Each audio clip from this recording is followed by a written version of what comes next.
morning. Do you think folks should like stay over here? I can move that if you want. Okay. Yeah, maybe if you move it like this way so it's like closer to the. Yeah, so We really only have a couple people joining us from California, so. okay. Do you mind if I move it like right here? And then point it? No, I'm good.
In here. Do you mind giving me like a little bit of test? Like, Oh, yeah. I'm just like trying to say something. Oh. I'm gonna go put my headphones on and then. Do some testing, Martha. Okay. Thank you.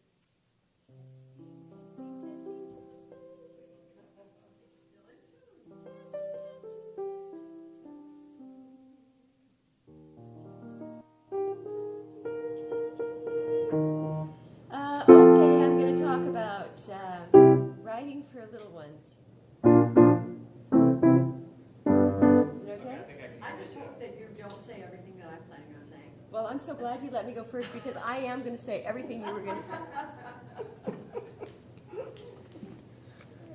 Well, then I'll just cut it short and say, she said what I said, but I'm going to say It has something. absolutely no, it will not be at all what you're going to say. It'll be completely different. Yeah, I think this is fine. I could run and grab another mic stand, but I think this is okay. Okay. I'm Martha, by the way. Martha, nice to meet you. I'm Avi. Nice to meet you.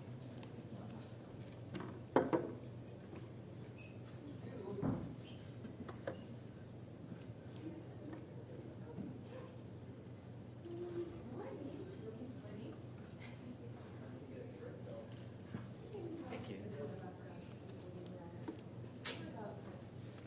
Oh, I put it on backwards. No, that's no good.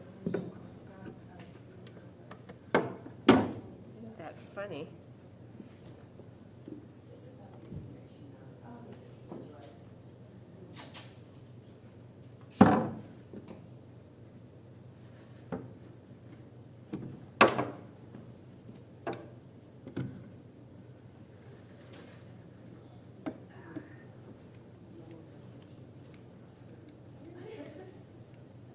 Got it? Yeah. Oh. It's weird. It doesn't go the way you expect it to go. I got it. I got it.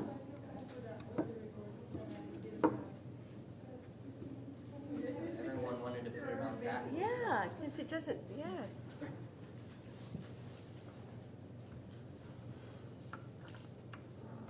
So should I start? Yeah, I think so. Probably have. We're talking now? We haven't heard, but I bet we have some folks from California who got up really early, probably in their pajamas. Okay, good morning, everybody. I'm just going to tell you about my journey a little bit. I started off as a pianist and then wound up in a performing arts high school that didn't have enough pianos, so I turned into a singer for many years. And then when I went to university, I was definitely a singer who got some money to go to university and realized right away that really I was a singer who played the piano. And I had figured it out. Okay, I'm a singer who plays the piano. Really, the piano is my instrument. And then a couple of months down the road, I thought, well, no, really, I'm a composer who sings and plays the piano. So it took me a while to kind of find my my place in the world. But composer was just, when I'm in that world, I'm happy, I'm well adjusted, I am nice to people, I'm positive, I sleep well, I eat well, I'm healthy. And when I'm not composing, I feel disgruntled and, irritable. It's really funny. But when I'm composing, I feel like I'm doing what I'm supposed to be doing, what I'm good at, what makes me happy. And I think the reason also that I'm happier when I compose is because the feedback I get from students and teachers and performers when they say, I could really relate to that story, or I felt something at this moment. It's just sharing those inner thoughts just gives me so much pleasure and so much connection. I am a social being. I wish I didn't have to compose alone, but mostly we're in our little rooms writing and trying to get things. Lately, I've been collaborating a lot more, which I absolutely love, and I'm going to tell you about that. But the first thing I'm going to tell you about is writing for different levels of piano. As a piano player, my experience was really, I got up to a fairly advanced level, nothing like what you heard last night, but, I was pretty good at playing, virtuosic music and loved playing it. I was not such a great practicer. So when I started writing for the piano, I fell into those habits of writing where I was comfortable, which was like a late intermediate, say, in Royal Conservatory terms, we'd say level 7, level 8 to level 9. So that's early advanced for maybe an American vocabulary. And because I have small hands, I'm not really, big on the ninths and tenths. I'd say level 9, some level 10. That's where my writing falls. I'm really good at that. So writing for young players and beginning players, whether they're adults or little ones, was really a challenge for me. And as you grow as a musician, I started the piano when I was 7 or 8. I forgot what it was like to learn as a little one, not know any notes, not understand staffs and lines and spaces. So when I started writing for younger players and, having that request and commissions for younger writing, I just couldn't bring it down to the right level. I was having a really hard time. And we spent a sabbatical in Austin with my husband, and I was in a hotel, and I had a little keyboard. He'd go off and do his academic thing at the university, and I was writing what I thought were really easy pieces. And they had poetry and songs attached, because of course I'm a singer, and I thought they were just brilliant for new pianists. And so I went back home to Canada, and I was asked by a group out west in Saskatchewan. They have a Composers and Kids program, and they wanted me to come in October and work with all their students. So the deal is you go out there, and the kids play all of your music. So I had tons of music, advanced down to what I thought was early players. But the woman running it is a fantastic piano teacher, fantastic musician, and a really fine colleague. And I kept sending her all this stuff that I had. She said, Martha, imagine that you have a student who starts in September, and our program is on October 15th. I want them to be able to play that piece after starting in September. Whoa, what an enlightenment that was. I'm thinking, well, what do you do for that kind of kid? So I wanted to show you where we wound up. So I started sending her scores every couple of days, and she'd say, too hard. They can't do that. They can't play a C triad with an E in the middle. They might be able to play a 5 to a 1. They might be able to do this, or they might be able to do that. She said, think about how you're teaching a beginner. And of course, as you teach a beginner, it's, I always do the 2s and 3s. All the dogs live in the two black keys, She said, think about how you teach little ones and then write for those little ones. So what wound up coming from that was The Lion's Tale. which is 18 piano solos for the early reader. So it was so much fun to write, and I thought, every time I write something new, I think, I want to write this forever. I could do this forever. You know, I'm kind of in that zone. So that's what I've been talking about, is being in the zone. That's where it's quite joyful for me to write. So for instance, this little sparrow song, it's just finger numbers and just going up. So kids can be able to do that. The other challenge for writing for me is that I always want it to be unique and special, so that when a student gets up to play their piece, even if they started in September and they're playing in October, that they have that feeling that they have something wonderful to offer, that they're as good as, you know, our guy here and our Lisa here, even though they're just beginners. So they have to, the pieces have to have dignity and have to have some kind of something special that they can communicate. So some of the ones that I love that could be taught by rote, that's the other thing. Teaching by rote is not a bad thing. That's how we get our students hooked to the piano. And so when I wrote this book, I wanted teachers to not be afraid to teach harder parts by just showing them, letting them learn how to read. Of course, we want them to read. So I have the clown car. It's just C, G.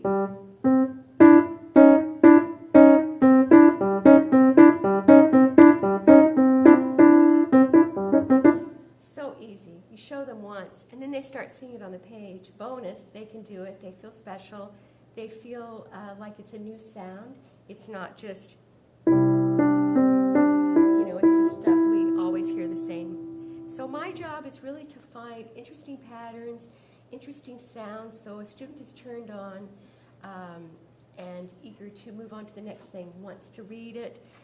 So reading is not always my first go-to. That's not the thing that I'm most interested in when I'm teaching a new student. I think the reading will come. And the other thing is I use a lot of black keys. I have one called Hamsters on the Move. That's, again, the two blacks. Written out, it looks terrible because you've got 5 sharps. But playing it, it's just 2 black keys in the F sharp. And then moving it down. And so all of these pieces, these students could play by that October 15th. And my friend Tinley in Saskatchewan would, you know, rap my knuckles and said, well, that would be good for somebody who's been playing for a year. So I learned so much from that. And I do want to go back and write for more young players. And my favorite one is in this book is called The Big Dipper. And to me, the pedal is just the best thing ever invented. Why play the piano if you can't use the pedal? So I incorporate the pedal as soon as I can into my teaching and also into my early writing. So this one is fun because the left hand is just doing E, C, and the right hand is doing the 3 blacks. E, black keys, C, E, black keys, E, C, and then it's just the same thing, E and C. And I have a 5-year-old who, when I showed it to her, she said, I can do that. And she's got long legs, and she just needs to be able to find E, C, and the black keys, and so rewarding. And the other thing is, when I was writing these little pieces, I wasn't teaching little ones. I was teaching more advanced students, and so now that I'm teaching little ones again, I got to try these out on them, and you see which ones there are the duds, and you see which ones are the ones they keep coming back to. So I'm just learning so much as you know, a composer who's been writing for so many years. Every time I teach, every time I meet with people, I learn something else about the way I write, the way I want to write, new ideas. And I hope that showing you this gives you an idea of what you'd be looking at to write for little ones. And some of you newer composers in the room and maybe on stream could think about that, and it's a good place to start because the notation isn't quite as hard as more advanced things. Then the second thing I wanted to show you is every year there'd be a call for compositions, and it was a Northern Lights series by a conservatory in Canada. And every year they'd make a call for the next level. And it would always come when I was in the middle of something, and they'd ask for it, quick deadline, and I was, trying to keep up with it because I wanted to always be in their book. And when I started thinking, well, after the first two, I thought, well, maybe I should make them all of the same theme, and then that way, at least I know it's consistent. I know over the year what might do the next time. So I came up with this. I think this is probably my biggest seller. Is Cottage Days.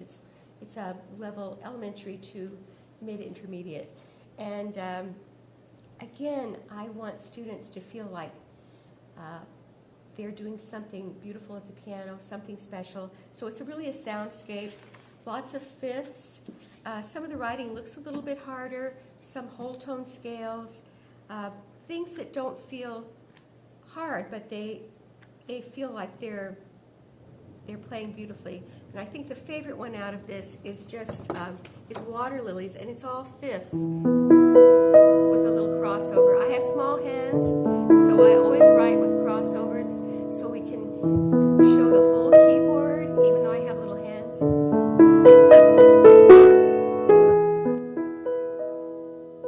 Very consistent pattern.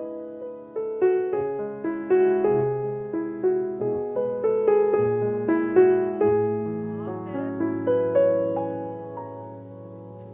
But hopefully nothing not sophisticated or challenging sound-wise. And then, of course, this piece I think is the most popular because it has a little run in it.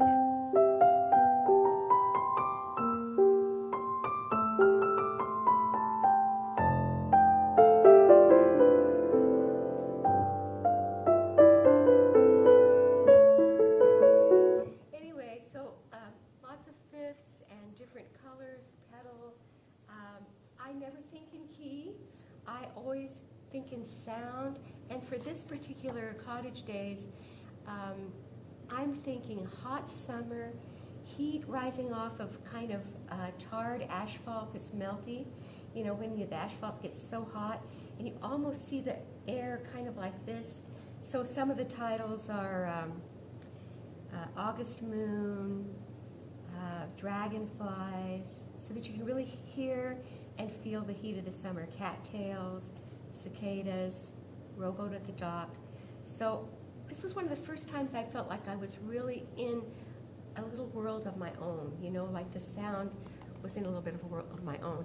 And then recently, I've been, here's the little book that I thought was so easy with the little songs in it. So it was called If Dogs Could Talk. If dogs could talk, they'd tell Martha that the book is too hard. Anyway, this is a popular book, but it's not for real beginners. So most recently, I've been collaborating with other composers, and Win Ann and I did prehistoric piano together, and I learned so much from watching what she was doing in her writing, her titles, the way she works, and we're a little bit different, but we're both very open to, I think, each other's ideas, and it was so much fun. I learned so much. Thank you, Win Ann. So hopefully next year we'll have a presentation of our prehistoric piano. But then I was so taken with our prehistoric piano that another colleague of mine, Susan Grisdale in Canada, we decided we'd do a series called Piano Detectives. And I thought, Piano Detectives, what's that going to be? Why is that something I can get into? And of course, I realized right away when I started writing that it's going to have a bit of a mystery. So four books from beginner to late intermediate. It's going to have mystery in it. It's going to have intrigue and surprises. So the keys are going to be maybe more minor. There'll be sounds and rhythms to kind of, make you feel that that concept of searching for something, or being spied upon, or being scared in the dark, or worrying about sounds if you're a detective. And it's funny because I presented these in Texas at a conference, and there was a woman in the audience, and she came to the table and bought all of this Red Leaf music that I'm a member of, this collective. And I said, and what about the piano detectives? She was like, too scary. I thought that was so funny. That adult woman who was teaching, she's too scary. So we all have different, responses to that. So the opening one, I thought, since she was so scared, I'd show you my scaredy cat. And this is a cat. So it's in the book, we're trying to talk about clues in the music, how the student can gather their own ideas to make the ideas come across. And in this one, scaredy cat, on the outside, scaredy cat looks like the coolest feline around, but listen closer and you'll hear the truth. And the left hand plays the part of the cat's brave exterior, and the right hand reveals his skittish, jittery character. And there's a drop lift that captures the nervous energy of the cat. And the question is, can you hear the exact moment our furry friend finally finds his courage? So this is my scaredy cat.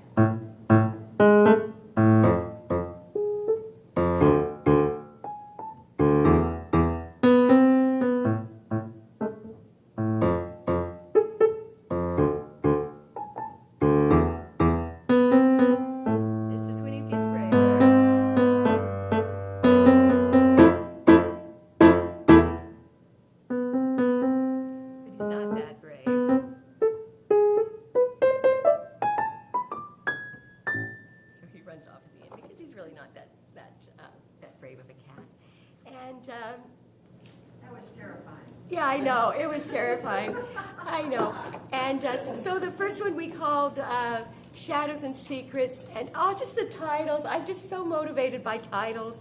And the second we called Midnight Mysteries, and I was just getting so into it. I didn't think I would. I just couldn't figure out how I was going to do it. And this one is called Flickering Street Lamp, just giving you an idea how my head works, how I'm thinking about things. The flickering street lamp has many after-dark stories to tell. Beneath its glow, friends gather, secret plans are whispered, and even a little romance might begin. And so just to give you an idea of that mood of the secrecy at night.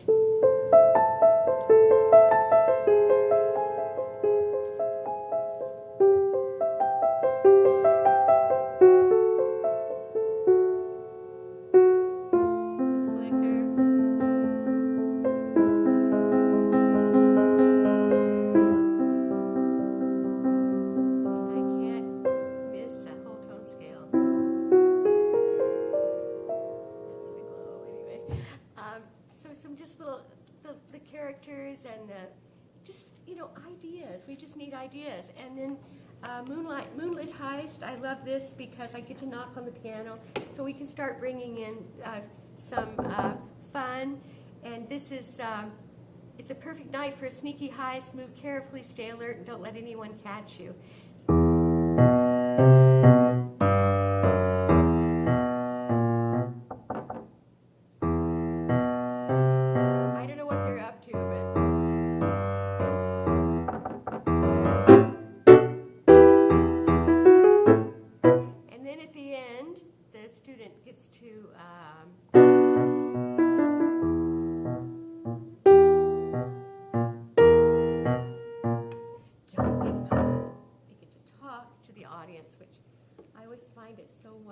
When the student feels like they can engage.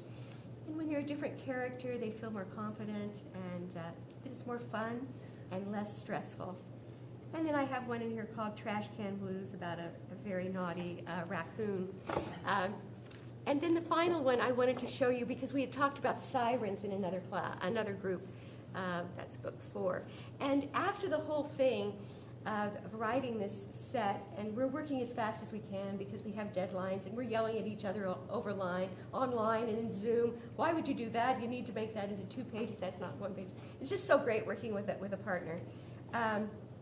So this piece called After the Sirens, level 7. The danger has passed. The mission is over and everyone is finally safe. Let the long melodic lines and warm harmonies capture the deep breath of relief when racing hearts begin to steady and calm slowly returns. So this one is very kind of romantic and warm, but I wanted to show you my sirens. So here.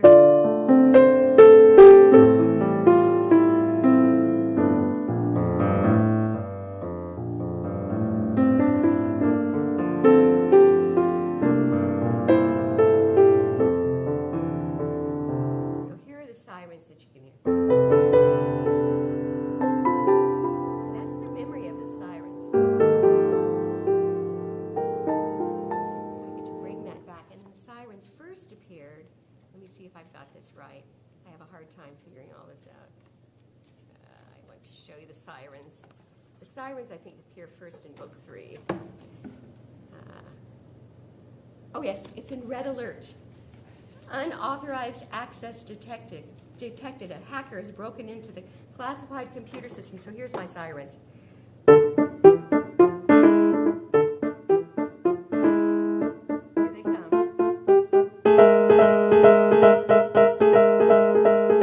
So it was so much fun coming up with that. And it feels a little bit fun because it feels like cheating because it's all in contrary motion. And the hands are really easy to do exactly what needs to be done to get the sound. And for me, as a composer, I like to play things that feel good underneath my fingers. So if it feels good to me, I know a student is more likely to play it. I want to make it easy. There's plenty of time for challenges in the world. Maybe the complication is not the actual playing of the piece, but the complication is the interpretation of the piece or some kind of rhythmical challenge. So I want my writing for students to be not so challenging. Anyway, the final thing I'll tell you about is this was my big collaboration with my husband, which we performed last time. It's the Pianist's Guide to the Universe. And it was so much fun getting into this world of outer space and beyond, what we can imagine. And also I learned so much with my husband on his expertise, which is the universe and space and black holes and all those crazy things. And the first book starts out with, and so I want to pull you back around to that first piece that I played, one of those first pieces, the Big Dipper, where you have the EC. I put this in that book too, but I wrote it out in a different way. So here you see it as, I know I've got to run here. Here you see it as written out on the notes.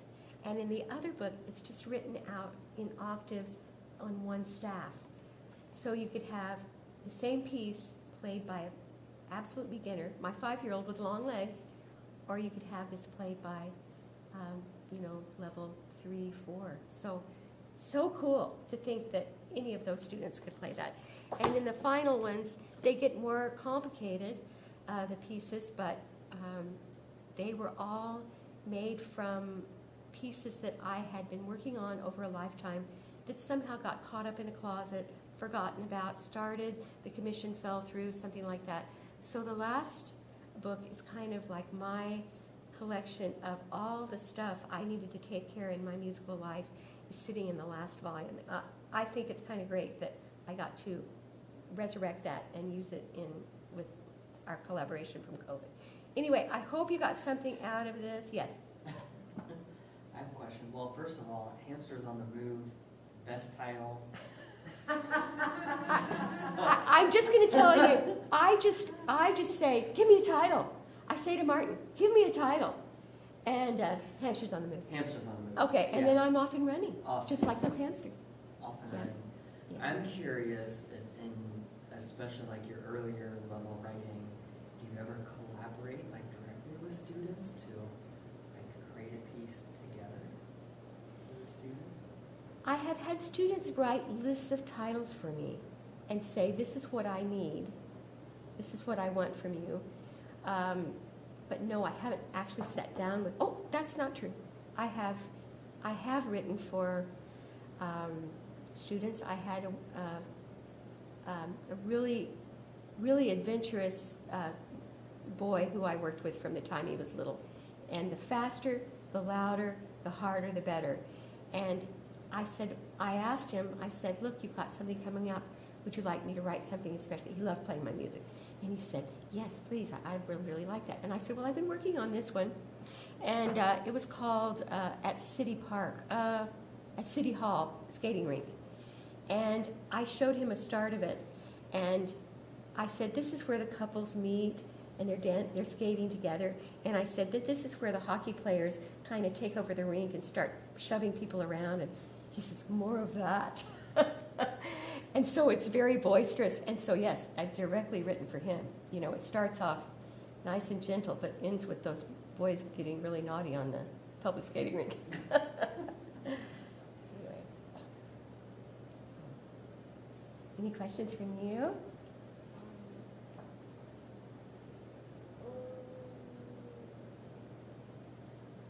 Do you ever like make a song and before you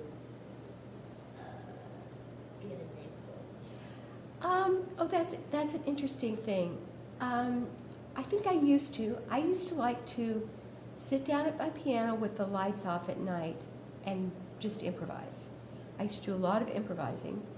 And I think because it's not because I was thinking I need to write a piece. I think it's because it was like meditative for me. It was like a way of calming down after a busy day.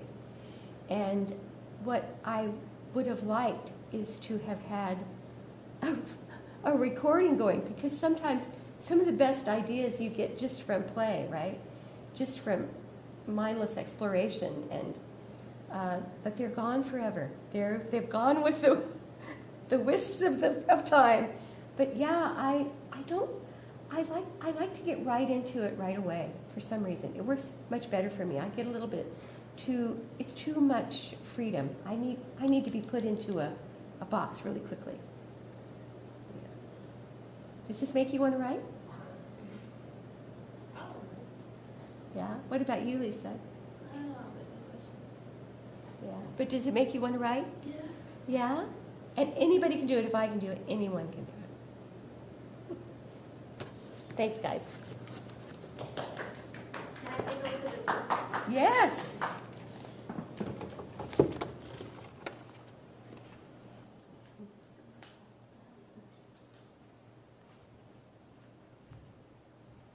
Yeah, I'm going a whole different direction. That was delightful, Martha. I figured with such a small group, we should get our fingers moving and everybody get involved. First, I want to tell you my Picasso story.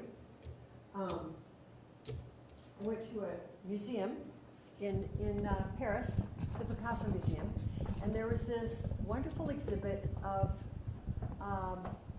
women, and all of the versions of women that Picasso has ever created in his lifetime. And it starts with a classical painting with, just like a beautiful, robust woman with all these details and classical art. And it starts one by one, getting simpler and simpler. So you take the hair off, it still looks like a woman. You take off the legs, and yeah, it's still a woman. You take off the arms, okay, it's getting a little bit smaller here. It's getting a little rounder, and all the eyes go away, and the ears go away, and the mouth goes away. And you're like, okay, so the head goes away. And at the end of it, it's like this egg-shaped thing with a navel. And that's woman. And as I was looking at it, I looked at it and I'm like, that's kind of my journey as an improviser and as a composer in helping others to do what I do. And so when I first started teaching piano, I had everybody write their own music. I still do. But I was like, oh, let's make masterpieces together. And let's write them all out, and then I'll get them all into finale, and then I'll I'll put a spiral with it, and it'll be a book that everybody can read from. And I worked so freaking hard. And once those books were all ready and beautiful, and I paid for them, and they were in the hand, they've forgotten, they went into a drawer, and nobody ever played them again. And so I I shifted out of that. I'm not going to do those books anymore. And then, you know, a few years later, I was at the point where I'm not going to notate for them anymore. And then I was a few, and it's gotten to the place where, of course, the world has changed. And our attention span has gone way down, not just the kids' attention spans, the adults' attention spans. Our attention spans are terrible now. But our creativity is really good. That's another discussion to have. But I think creativity is at its height. Anyway, so I recently went to a conference, and everybody was begging me for some way to bring creativity into their teaching that would be super easy and super non-challenging for them as teachers and non-challenging for the students. Just something just super, super easy. I'm like, okay, let's go Picasso style. Let's do the egg with a navel. And I started with the idea of, okay, I'm going to create three-minute creations. And then I thought, that's too long. They're never going to be able to handle 3-minute creations. So I shaved it down to 1-minute creations. And on a single afternoon, I went, by the way, you can find some of these on my YouTube channel. I went to YouTube, and in the course of a single afternoon, I made about 25 of them. I literally did them one after another because they're so simple that they take no thought at all. And the idea behind it, you don't have to do somebody else's 1-minute creations, but the takeaway is that there is value in getting into the headspace of being creative. And how do you get into the headspace of being creative? I equate this to why some people pray at the beginning of their meal to be thankful for the food in front of them. They take just a little 35 seconds or whatever they do. I'm sorry, I'm not versed in everything here, but a simple moment where you pull yourself together and be thankful. It's the same reason that we do mindless mindful meditation. Mindless meditation. Taking a moment to empty, to center, in order to focus for your day. These tiny exercises that we have in our life now in this modern world, I believe creativity deserves that. And that we can, each time we sit at the piano, we can sit down and bring ourselves into a headspace that begins with being creative. Whether you're a performer or a composer or an improviser, all of those demand a certain part of the brain to be creative. So what can we do to bring ourselves into the headspace of being creative? So I bought myself one of those, okay, what are they called? Hourglass? Is that what they're called? Hourglasses? Is that what they're called? Except for 1 minute. As big as you can get, so you can see it, for 1 minute, and you flip it, you begin by certainly emptying yourself out. You empty yourself. Okay, there's a couple things. All right. You got to have one of those, right? Okay. You got to determine next whether you're going to do this solo or whether you're going to do it as a duo with your student. So it's just a minute, so it's not taking a lot away from your lesson. It's getting into the right headspace to be able to bring something new to your experience or to the experience of your student. So it's either duo or solo. So we'll handle both of those today. So you just determine that. You determine one limitation that you're gonna give yourself. It can be freaking anything. And it needs to be as simple as you can get. Because if you get too like, it's like messes with what you're actually trying to do. Twyla Tharp, in her creativity book, had something similar to this, where she would take her coins out and just throw them out on the table and then just kind of reorganize them for a minute. So it's kind of like that. So an example would be, I'm going to take one note, just one note, and I'm going to mess with that one note for a minute. And by messing with that one note for a minute, you start thinking, what the heck can I do for one note? I can play it, you know.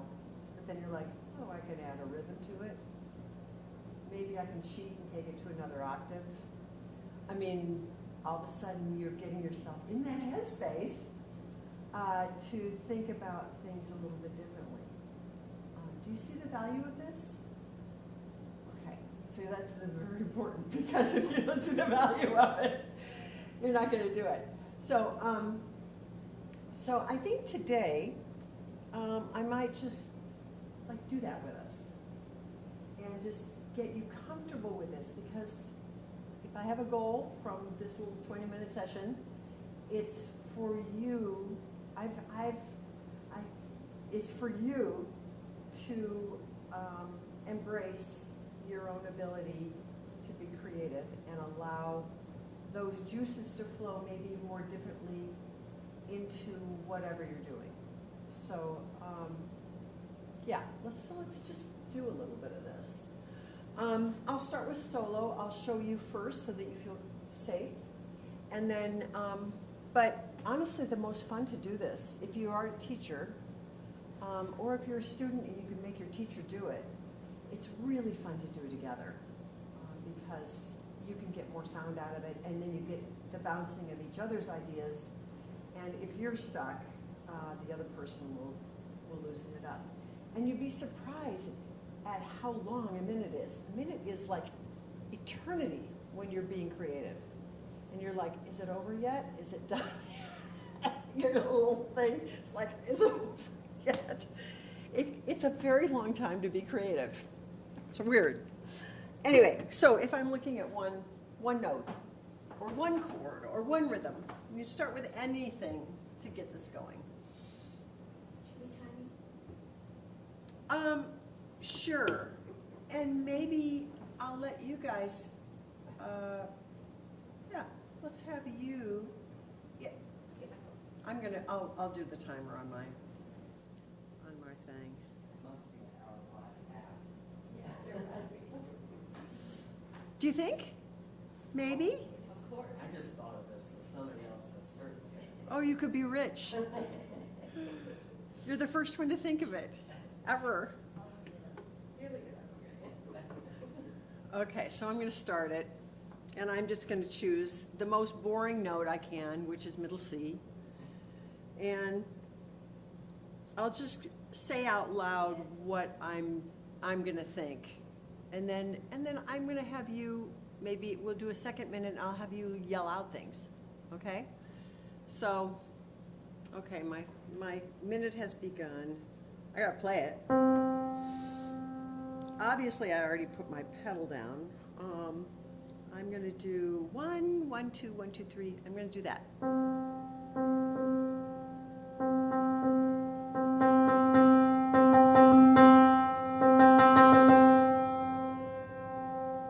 I'm gonna try some staccato. I'm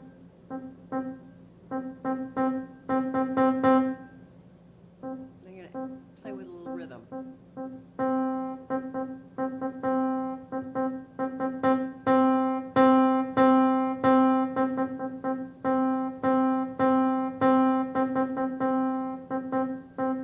Is it over yet? Oh, no.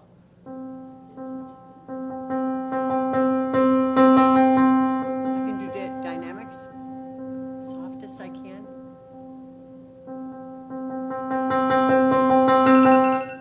Thankfully, it's over.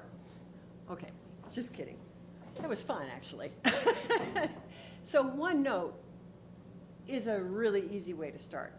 You can do, one of my favorite things is an ostinato. So maybe I just get this going down here. What do I do? Any white notes I can do?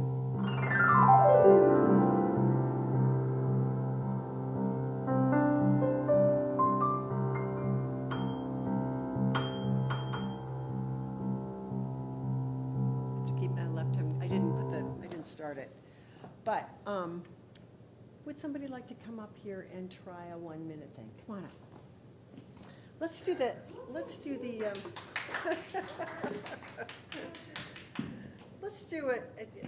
this ostinato. I have to warn you, Kirk, that the hardest thing about the ostinato is keeping it going. So don't forget that your left hand has to be pretty solid. Okay? I'm going to do a. All white piece. What would you like to do? You could do all black piece if you wanted to. You can do anything you want to. Yeah. White notes? Yep. Okay, all right. So I'm going to give you 5, 4, 3, 2, 1, and then we'll see what you do with the ostinato. 5, 4, 3, 2, 1, go.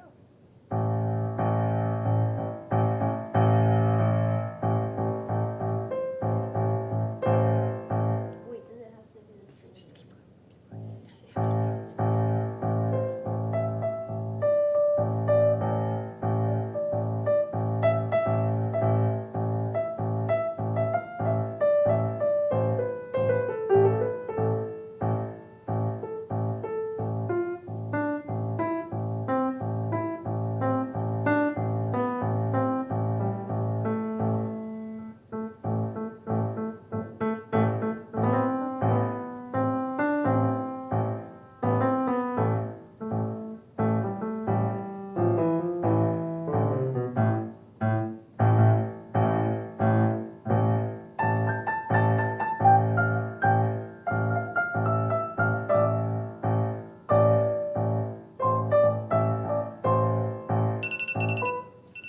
Did that feel like a long time to you?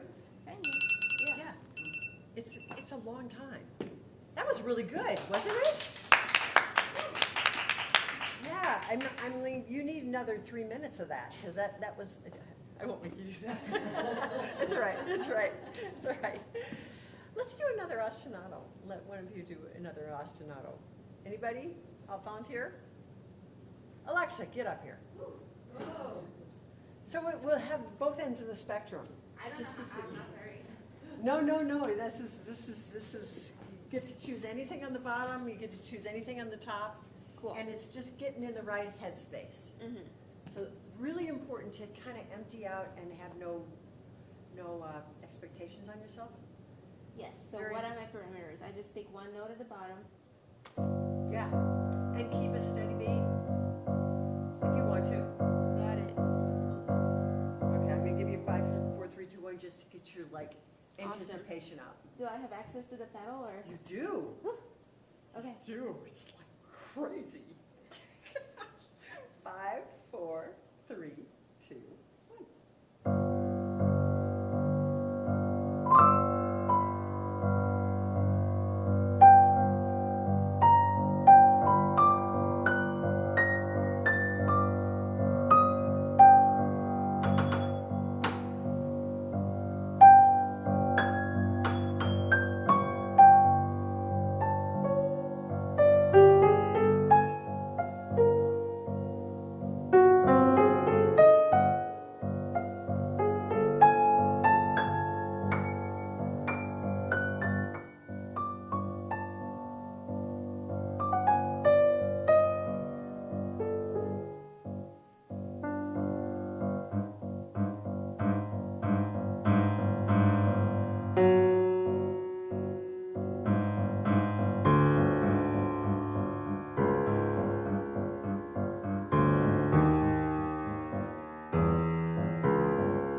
Very, very different, but cool. Both of them are like really cool. All right, let's do another one.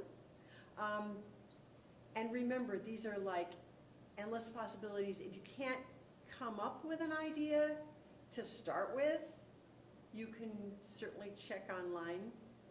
But I think you all have plenty of stuff from your pieces. You can pull ideas from your pieces.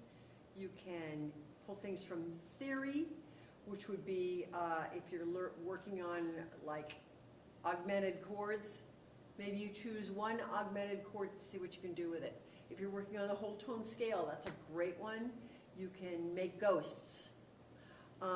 So I would say that there might be 3 different kinds of these. I would say one is theory-based, which would be I'm going to choose one note, or I'm going to choose this scale, or I'm going to use this chord or this chord progression. I would say there is, I don't know, what would I call it? Musical marking based, maybe, dynamics versus staccato, legato, accents. So I would go that route, or I would go imagination based, which would be let's go to the forest today, or let's do a haunted house. Let's do a haunted house. That would be fun. So for me, I kind of want to have a couple little tools for my haunted house. So definitely a whole tone scale. And I want to do like skeleton bones. They'd have to be high, skeleton bones. And then maybe creaky stairs. So at this point, let's do a double. So who would like to do one with me about a haunted house? Okay. You want to be down here or you want there? Okay. Okay. Oh, we got to say, do you have a, can, you can use mine if you want to. Here. It's okay, it's okay. All right. I follow you. You want to do the pedal? Sure. Okay.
So that's imagination-based.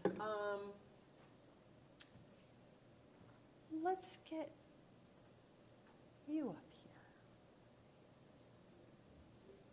here. And this time, I'm going to pretend, you want to do a duo or a solo? Oh, you get to make the call. Solo, okay, okay. You know, one of the hardest things about this creativity exercise is you do have to like jump in and make a decision at the beginning, because it can, even with me, if I go, I don't know what I want to do. I don't know if I should do a single note or if I should do, you know, you get yourself in that space and you don't know what to do. It's like just choose something and do it so that it doesn't take very much time. So I'm going to put you on the spot because I love you.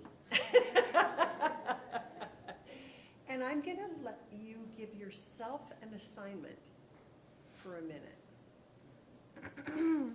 So keep it as absolute simple as you can give it. And then let us know what the assignment you're giving yourself, and then we'll time you.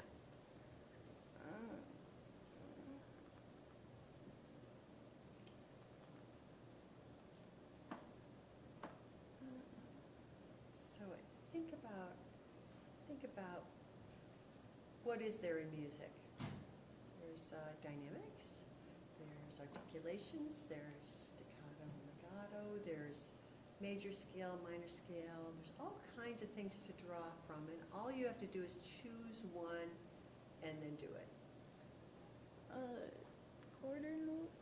Good, excellent, quarter note is what she said. So go for quarter note. 5, 4, 3, 2, 1.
Excellent. You nailed it. You didn't miss a single quarter note. That was fabulous. That was great. Thank Okay, you. you're welcome. That's basically it. I mean, we could spend an hour talking about this and doing different things, but do you have any questions about this? Because if there's anything that I'd love you to walk away with is kind of a new tool to get yourself in a new place. So, questions? I love that you have to like commit to a choice. Yeah, yeah. The commit to the choice is the hardest thing. And Lisa, I'm sorry I did that to you, but it's kind of like you have to make that choice in order for it not to, otherwise you can get yourself into writer's block. And the choice doesn't matter. And as fellow composers know, it really doesn't matter what choice you begin with. It's what you do with the choice. So you might have a terrible choice, if there is such a thing, and then it depends on what you do with it. I mean, da da da da is kind of a lame choice, but it worked really well for Beethoven. So I mean, it's not like you have to come up with a good choice. Quarter notes are pretty basic, right? But you did a really cool thing with the quarter notes that took me someplace I would not have gone.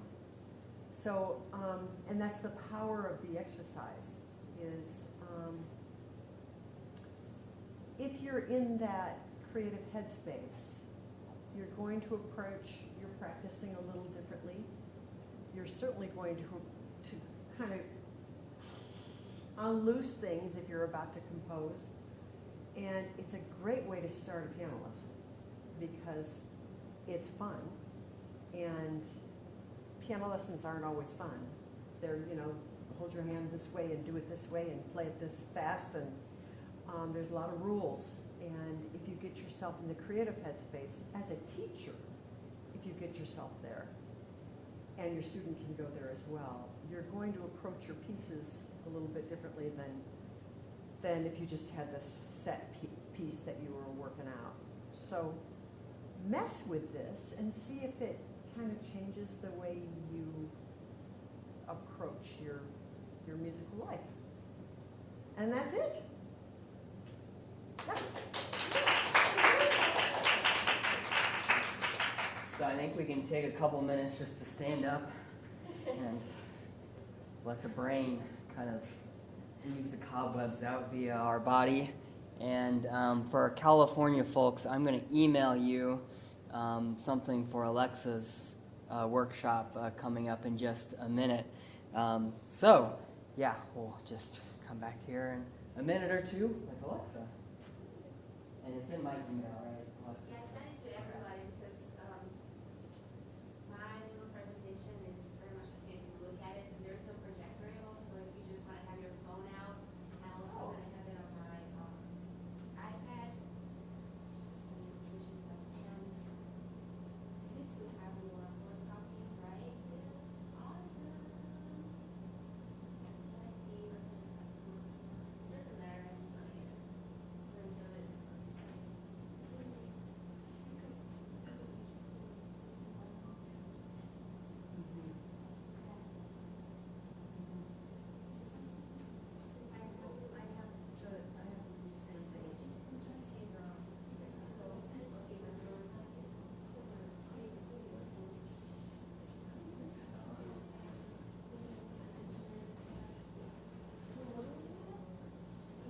Just taking a short little break while we get ready for the next one. Alexa's going to show us how to integrate visual things into our use. So, that's a Get some big, color that's a big pencils. part of it. I'll be talking about this in more detail in Wisconsin. It's kind of my talk for the year. It's what? joyful lesson. Mm.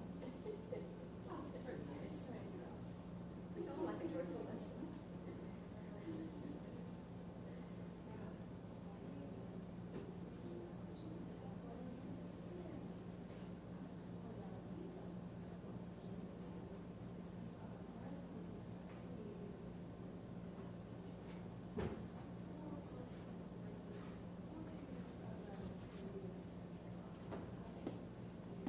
Oh. No, feel free to do it around. Yeah, I was just.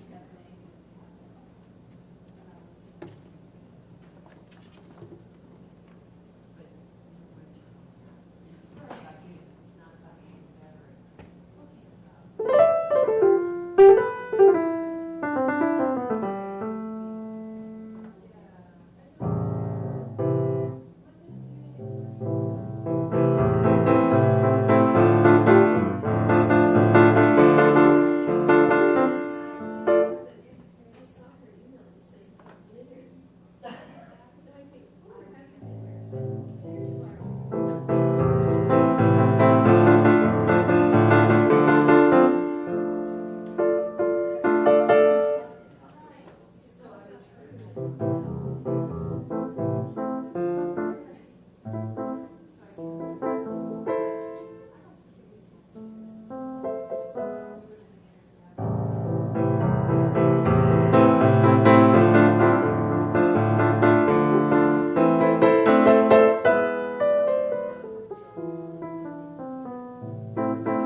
lightning sound like? I know, right?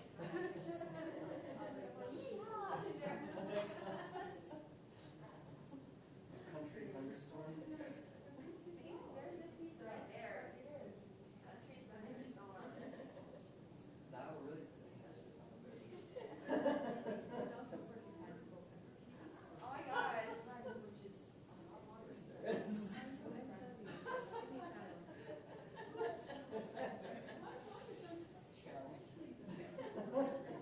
I'll come up with one before we leave tomorrow.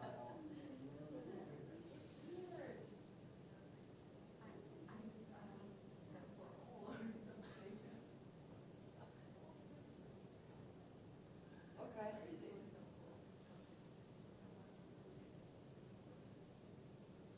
Ready? I'm ready. Am I sitting too far back? Well, if you could move a little closer, that would be great, just Okay. because we rely on iPads right now.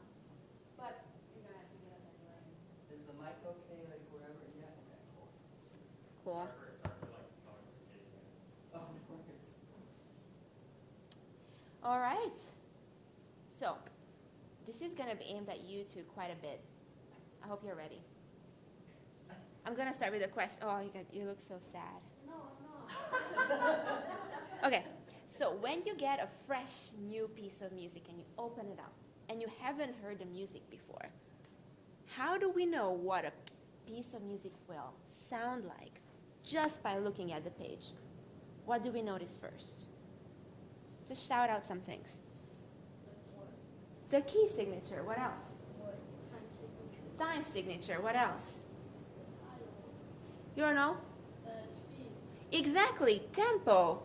Dynamics, maybe. Yeah. Articulation, right? Then Density of notes on the density of page. notes, right? Then what's the next thing we do? We got the page. Let's say we're not going to be able to sight read it. We can listen to recordings, right? What the composer might have recorded. Listen to your teacher. Or just knowing what kind of era, what time period it was written. That might give us a good guess, right? But what if, oh, sorry, that wasn't quite enough. We can't really, like most of the music we play, right, is by dead composers, right? If you play something like Beethoven or Mozart, we can't really ask them. We can't really ask Beethoven what he really meant by that pedal marking, or we can't really ask Chopin what his legato really sounded like, right? So what if there was something else out there? So recently I've been working on a set of pieces by this German composer called Paul Hindemith. It's okay if you haven't heard of him before. He's not really well known for us pianists, but he has something really cool. He has a set of interludes and fugues, which is based on Bach's Well-Tempered Clavier and The Art of the Fugue, which is completely okay if you haven't heard of it either. Have you guys played any Bach before? Yeah? Have you heard of his preludes and fugues? Yeah. Have you even played maybe a little Invention or... You have? Awesome. What about you? Some stuff? It's okay if you haven't. I don't know if I have. I might have. That's okay. I'm just kind of curious. So, Hindemith, my guy, he based a lot of his pieces on Bach. And these pieces are very complex, they're very cerebral, and they're kind of hard to break through the original kind of, it's kind of tough to crack. And I was like, well, these pieces are great, they're very cerebral, but they're not really speaking to me. So actually I did some digging, and I found that he took this very same book, his collection of preludes and fugues, and he created an illustrated version for his wife, which was kind of cute. So the collection of preludes and interludes and fugues he named Ludus Tonalis, which is, it translates to a play with tones. And he created a fun version for his wife's 50th birthday, which he titled Ludi Leono, Game with the Lion. And so you can kind of see from far, this is him and his wife a bunch of times, and then you see a lion right there. Now the lion is important only because his wife, Gertrude, her astrological sign was the Leo. So that's why. And he took this score, which is pretty long. It's about 70 pages, and he decorated it with over 500 little lions. And on your handout, you can actually like kind of flip through it, or I'm going to do that for you on my iPad. Since we don't have a projector. But it's just beautiful. So you're just going to see a lot of, lions everywhere. You know, lions doing fun stuff on the sheet. They're like little clowns. Did you do the illustrations? He did. He did it all by himself. And he did it, you know, and they're kind of interactive with the music. Can you all see? Kind of hard to see. Sometimes the tail of the lion goes over the material. And it kind of interacts with the music. So I was like, okay, are they just little decorations, or do they have something in common with the music? Or do they interact with the music? And the answer is yes, they do. So you said that you have played some fugues. Did you play a fugue by Bach or an invention? An invention. Okay, can I ask you a few questions about it? What was hard about it? What was the hardest thing? Long? What about the hands? It was fast. Was your left hand the same as your right hand? Did it support the right hand, or was it something completely independent? Yeah, they're like melody and both. So, what you can hear? Melody in both hands. Exactly, right? There was an independence between the two hands. So that's kind of tricky about it when you learn. That was one of the main challenges I always find when I teach preludes and fugues, or when I even play it. And I actually found that Hindemith's little illustrations everywhere are really useful for me. So this is what we're going to talk about today. We're not going to start with the invention part. We're going to start with a little interlude. Do you guys know what an interlude is? It's okay if you don't. It's basically a little fun improvisation before a fugue or another invention. It's like a little noodling around the piano. And Hindemith went ahead and he illustrated them.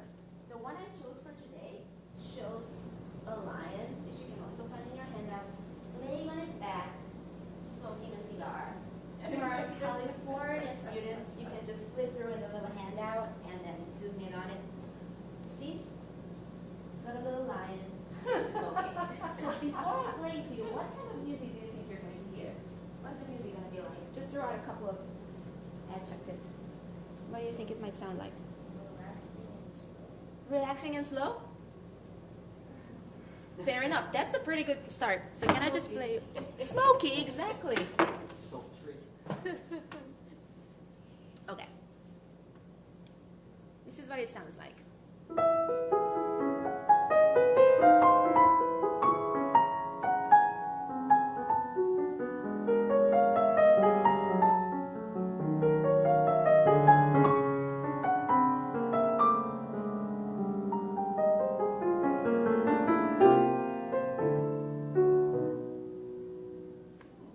So you were kind of dead on. You were right on. It exactly sounds kind of like smoky because of the pedal, right? What else makes it sound smoky? Are there a lot of jumps? Or does it move kind of note by note, very close? Which one? Exactly, right? It's kind of sneaking around the keyboard. And listen to the very ending.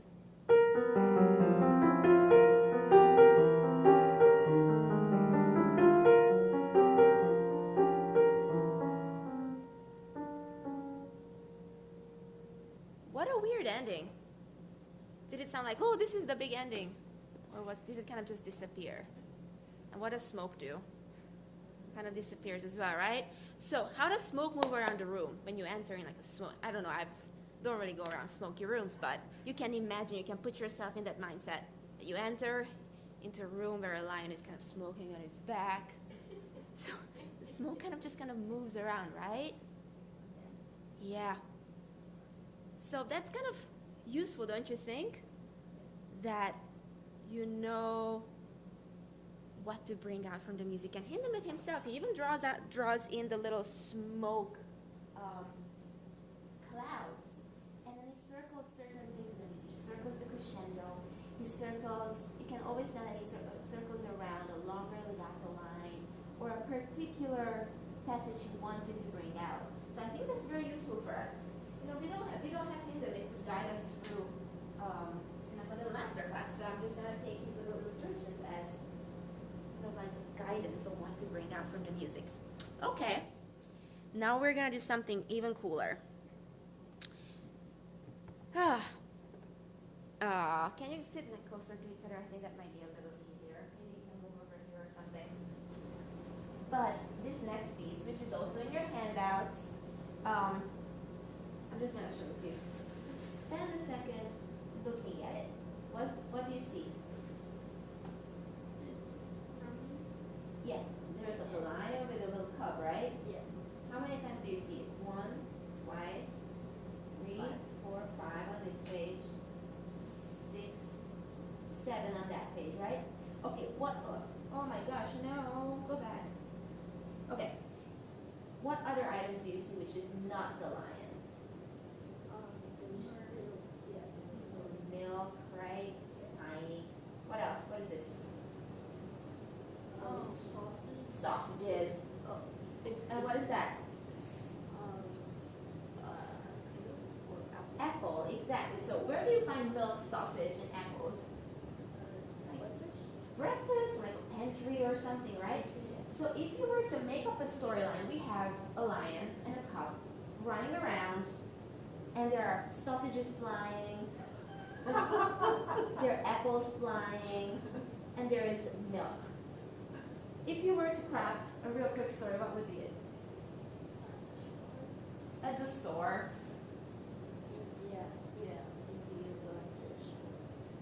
Yeah, don't go to the store. I'm talking to the store. Is this like a peaceful shopping experience? Because I don't think so. Look at the sausages. They're flying. And they're like chasing each other. The sausages like moving around the page, you see? I don't think that's very... There's some action going on. So by looking at this, can you tell what the lion is doing? Is it running or is it just like walking around? It's funny. They're running, right? You can definitely see the motion. So based on this information, there's a lot of motion, there's a lot of running, things moving around, food might be getting stolen or knocked over. What do you think the music is going to sound like? Fast.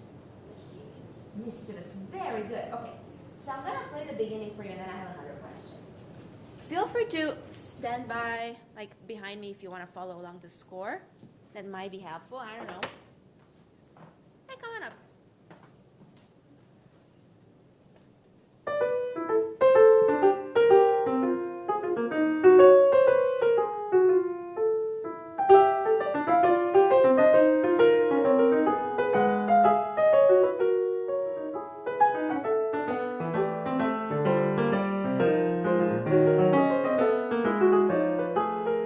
Now we get to the milk part.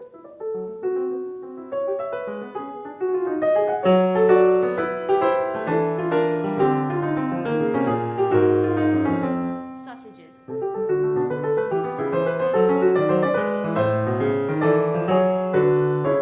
Apples.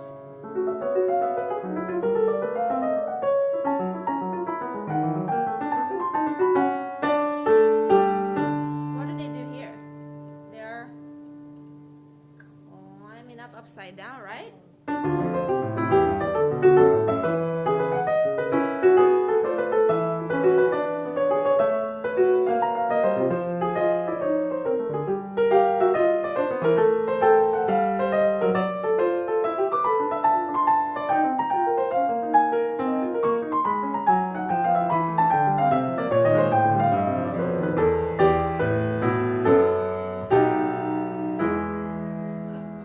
Kind of fun, but I can't talk and play at the same time as it turns out. So, it's fast, you were right. It is kind of mischievous. Now I have a follow-up question. Oh, it keeps showing up. Oh my gosh, no. No! Keynote is the worst. Okay, so let's focus up on the cub and the lion. For those of you who have the handout, feel free to do so as well. We've noticed them 7 times, right? I'm gonna play the music which is right underneath the first little lion and cub duo. That's one. Let's see the second one. Are they similar? Yeah. Exactly. Let's see this one.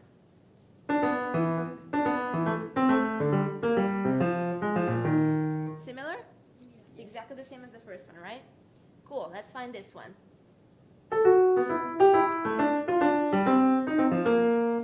Okay, so every time, what have you noticed? What's the pattern here? Every time we see the lion and the cub, It's very similar. it's the same subject. And that's super cool when you guys are gonna be studying fugues in a couple of years. I want you to remember this. Each voice, that's how we call them, they enter at different times. And the composer here is helping you find those times when they enter. It's kind of cool. Okay, so we can notice that every time there's an entrance, the cub appears with the lion. Now, let's talk about something really cool and weird. So, let's characterize the opening. What happens to the music? It goes down each time. How many times? 1, 3 times, right? That was a short one. 4, yes. Now let's notice the part when the lion is climbing upside down. Listen to the music. What's the music doing? It flipped. Very good. Yeah. That in music terms is called inversion, but that's exactly what's happening. It's flipped on its back. Isn't that so cool? Yeah. And you might have not noticed that if he didn't point it out for you with the little lion. Yeah. Like, you know, as you get better and better and you advance in your piano studies, you're gonna be told like what to look for, what are the signs of an inversion and everything. But this is just such a fun way to remember. And also, if you like draw it in for yourself eventually, which we're gonna get to in a second, it's gonna help you memorize it better. Okay, cool. So enough about this fugue. Go away. Can I show you one more cool thing before we illustrate stuff? Because I'm just a huge dork about it. Cool. So the very, very opening, let me show it to everybody else, shows you a lion looking in the mirror with a crab right next to it. Crab? Yeah. Ooh, that's already setting up. Right. Yes, the crab right next to it. The very last page of the score has a lion turning away from the mirror with a crab looking to the other direction. Oh. Mm-hmm. So, exactly. It is. Ooh, Marta knows it's a retrograde inversion, but let's... Spoiler alert. Speaking my language. Yeah, but you're not done yet. Come on, back up, Kirk. Because I'm going to show you something cool. Don't worry about Martha name dropping an awesome, fun term. Look at the very opening measure. I know it's tiny, but look at it. Ah, bad.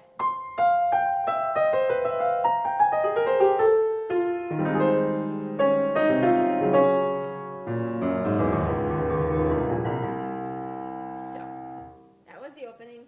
Started with up here, right? Now let's look at the very last page, last measure. Oh, no, go away. Oh my gosh, I did it again.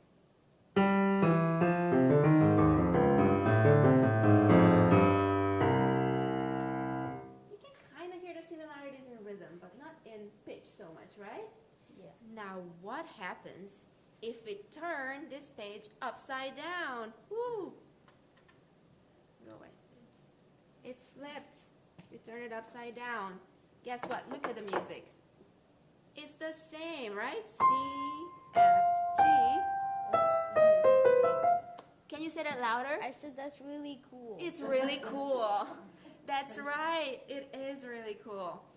So, what it does is that the composer not only flips the pitches, as you were saying, upside down, it also plays it backwards. Yeah. And if we flip the score, we have the same exact thing. You know who did that a lot? Bach. So Hindemith is taking this huge, amazing musical past, and then he applies it, and then he does fun little drawings. And now the lions make sense why we have it upside down. And looking towards. Exactly, because it's flipped. Yeah. Yeah.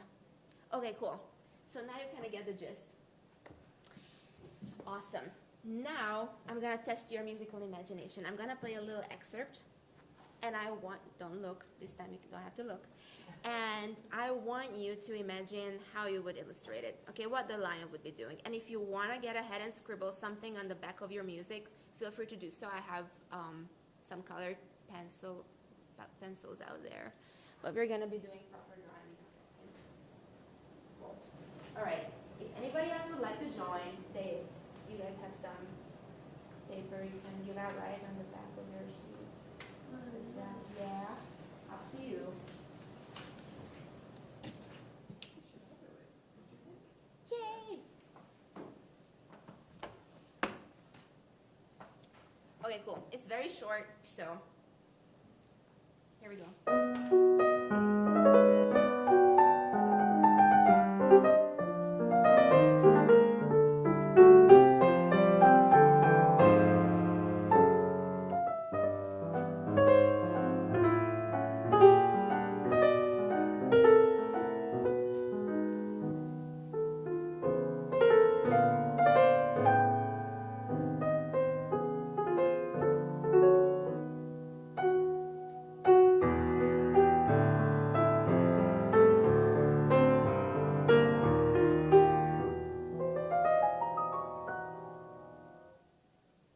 What do you think the lion is doing here?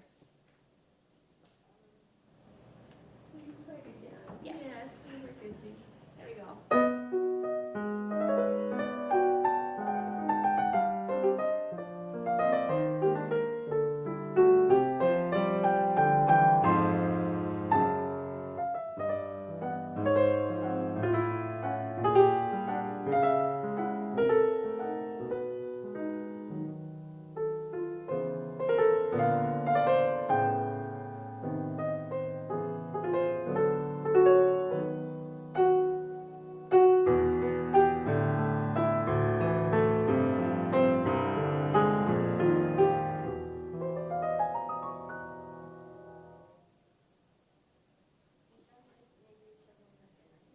A nightmare? Okay, that's a good one. What else? I heard like a similar thing twice. Which is? Like the Uh-huh. but it was like going in a different direction. Okay. So if you were to draw the lion, like doing something, what would the lion be doing? Well, I'm just going to show you what Hindemith thought the lion is doing. I'm guessing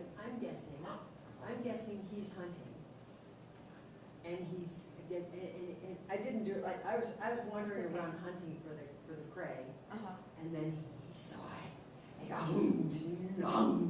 That's also really good. I love that. I was guessing like searching for something, like lost in the bushes. That's also really good. What about you? He's walking, like on a trip, on a journey, hiking journey, and he encountered ostriches. I love that. Well, this is amazing because he just drew the lion and his wife dancing around in a ballroom setting. Nothing to do with us. But there are no wrong answers at all. But you see, here they are. They're just dancing, and the queen lion has a tiara on and everything. So there's so romantic. I know. He loved his wife. Oh, they really did. They really did. I know. So I love this. Your imagination is working already, and this is really, really cool. Was she a pianist? She was not a pianist. No, no. I just love that they have this beautiful relationship. But she was his biggest fan, and they, he wrote these pieces when he moved to the States, and he actually taught at Yale School of Music, and he was kind of disgruntled throughout his stay in America, and he started off writing these little compositions as exercises for his students, and I just kept going, just kept adding to them, and that's how he just kind of put together in a collection. But now, I wonder if you could select a short section of a piece you're studying, and you have your photocopies here, maybe like 8 measures or so. And I want you to come up with your own character. Should not shouldn't be a lion. It should be anything you want it to be. It could be a stick figure. It could be a, weather or a texture or a material or a little character, anything you want, smiley faces, whatever. And I want you to spend a couple minutes drawing how you think your character is interacting with the music. And then I would love for you to share it with us and maybe even play it for us. Are you up for the challenge? Maybe? Yeah? Awesome. Do you know which piece you wanna pick? I mean, this would be kind of fun, but you don't have to choose that one. You can pick another one. Yeah? Do you have your stuff here? You have thunderstorm? Okay.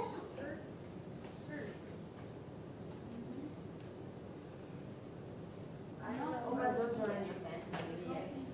Yeah, you have a copy? Yeah. Awesome.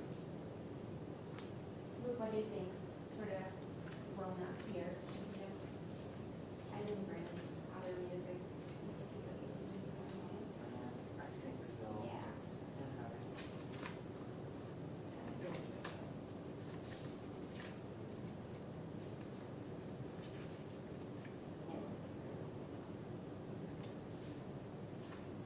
And are the Californians doing it as well? I'm so sorry. For those of you tuning in from California, thank you so much. And I'm sorry, it's kind of disjointed. Hopefully, the material Luke sent out is useful. And we would love for you to join as well. And maybe if you have your music at hand, and maybe you can just use a Post-it note or something. Select a short excerpt, maybe about 8 measures, and come up with a character of your choice, which could be an animal, a person, a stick figure, anything you like, and try to react to the music. What do you think is happening in it? How would you be able to express what's happening in the music in drawing? And then if you want, maybe email it to Luke so we can take a look. Thank you. I love the idea of like creating a little muse for yourself, a little figure that you could just like paint into anything you're working on. That would be doing its little thing, just like the lion. Yeah. The alien maybe. Exactly. Alien just kind of like showing up in a little way to doodle into your music all the time. I really love that idea. It's really cute, and it's also kind of obsessive, because you draw 2 lions, you love your wife, but you draw 500 lions, you love lions, It's a lot of lions. And he must be some sort of artist, because I can't draw a lion. He clearly was. I mean, I can just give you my iPad and you can scroll through the book. Did he really do 500 lions? Yes, over. Wow. Yeah, I mean, it's a long book. Yeah, they're tiny. And did he use a stamp, or each one is new? It's so cool. Each of them is illustrated, so they're like some of them are, I mean, it's most exquisite for the fugue stuff, especially when he writes triple fugues, and so they each, have their own little entries. Boy, the way that you explain I this, sent them the link here. this really makes you aware of how much he relied on Bach. Yeah. Wow. This is why I think it's fun when you introduce, Bach and like polyphony. I think it's very good to have a visual element to it. There's a lot going on. And since we're nerding out about it and there's still some drawing going on, I can show you my favorite part. So the very first fugue is a triple fugue. That means there are 3 different subjects going around with their own counter subject. And he used kind of a very simple basic, just kind of like yellow lion, whatever, green lion, and red lion. But what I, yes, exactly. But what I love about it is that he did a little summary, and this is what it looks like. So it's like, he called it the Babylonian wall. And I'll tell you why in a second, but you can see kind of like it's built up. The bricks are the kind of bigger chunks. They don't align to each measure, but they align to larger segments. And then you can see that the 3 fugal subjects really come to a head at the very end. Wow. I know. So the Babylonian wall, they're actually all around Syria. I can show you a picture of it. They're like an actual artifact. They're all over museums. So there are all these cool references. It's these things. I'm sure you've seen them in. Oh. Yeah. Yeah, exactly. And what was the significance of the Babylonian? No idea. But he used this as a building block when he created his final roadmap for the triple fugue here. It's not relevant. I just thought it was kind of cute. And does he do it in any of his other writing? Does he have drawings in any of Nope, not that I know of. Not that I know of. Yeah, I think this was just kind of like a fun little project, a birthday gift, and then that's it. Yeah. Wow. And But then- clearly drew enough otherwise to be able to Yeah. draw lines. Good at it, yeah. And he also had a lot of puns because in German, I'm not sure if in English as well, but the second half of a fugal subject is called a tail, like how it wraps up. And so what he did is that he extended the lion's tail to, yeah, for the tail of the subject. I don't know what that's called in English. Is it also a tail? Yes. Yeah. And there you go. It works too. Yeah. Many, many fun things. Wow. It's just very interesting. So how old was he when he came to the Or I think it was when he came to 95, I think. And he came to the 40s. okay. And then he went back and I think he died in the 60s. How is it going? Good. What did you draw? Amazing. Okay, do you want to talk us through it? It's jumping. Is jumping. Here is eating cheese. I love that. And it's simply. I love that. Can you play it for us?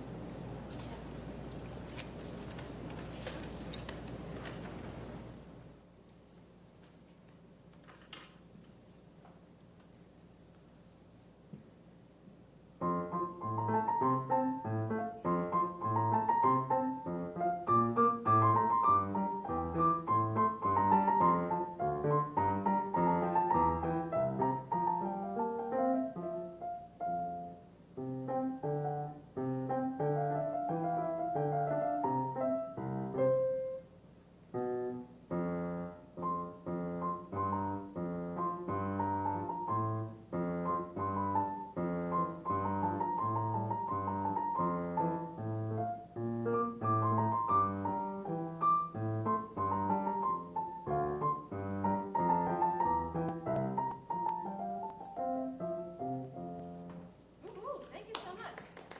Totally sounds like a mouse. Yeah.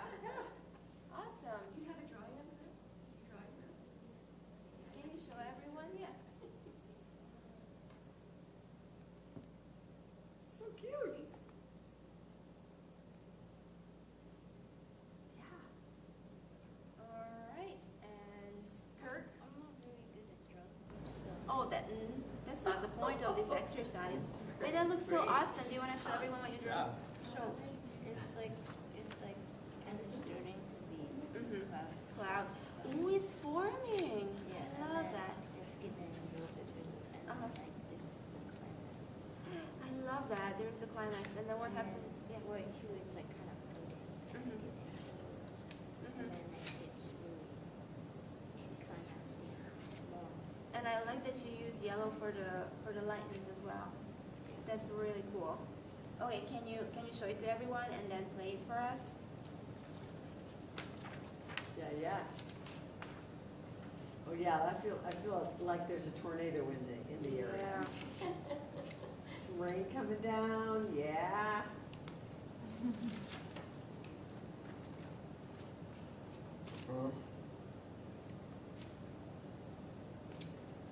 Nice. Very cool. I love that there's a progression to the clouds. It's not just like bam, here are clouds, but it really starts off. That's what I think. Yeah. All right, let's hear it.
helps to create a roadmap as well, the drawing. Yeah.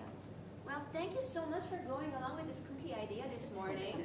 I hope you can take it away in some shape or form, and maybe when you're starting a new piece and you don't really know what's going to happen yet, just kind of create your own little character and help you create kind of the guideline of the architecture.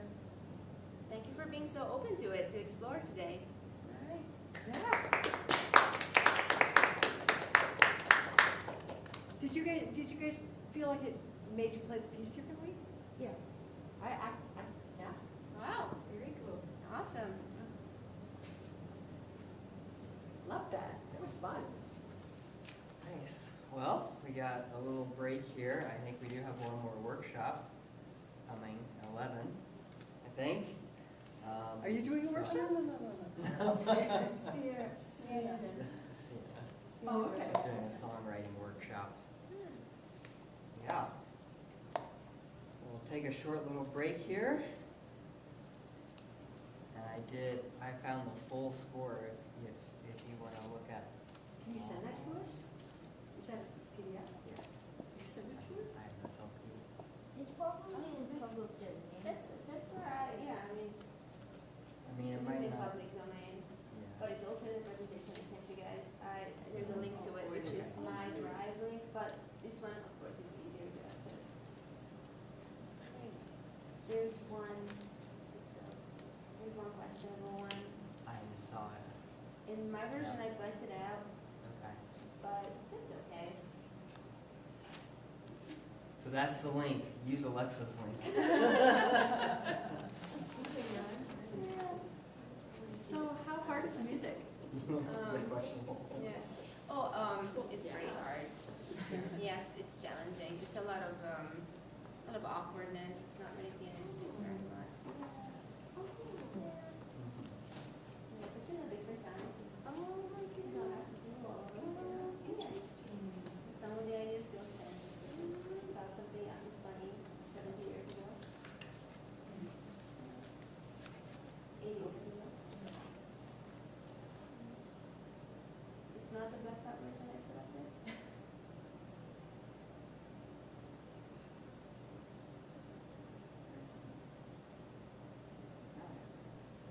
So you have no problem playing the Debussy piece? Do I have no problem? Yeah. I will say it, but I don't play that. I don't play the Some whole of the, set. some of the drawings look pretty big. Yeah. They don't look all small. It's like there's a burden. I know. I have a colleague, actually, the one that did the piano detectives with me, and she wrote a piece called Gypsy Reading. And she's just horrified that she has this wonderful piece. And I said, "When are you going to make it?" "Oh, yeah." It's nice.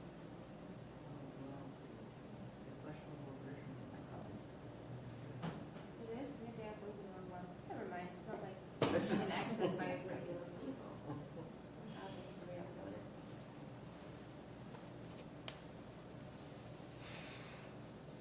So that would have been in 19, what year would that be? What a fun set of teachers, huh? Yes. Yeah, it's not now. It's not that. No, I know, but if I, Yeah. which year? Different personalities. And composers. How come you didn't do one? You're just too exhausted. So, Oh, yeah. I can't measure society from 80 years ago to today. It's ridiculous. Where were you traveling?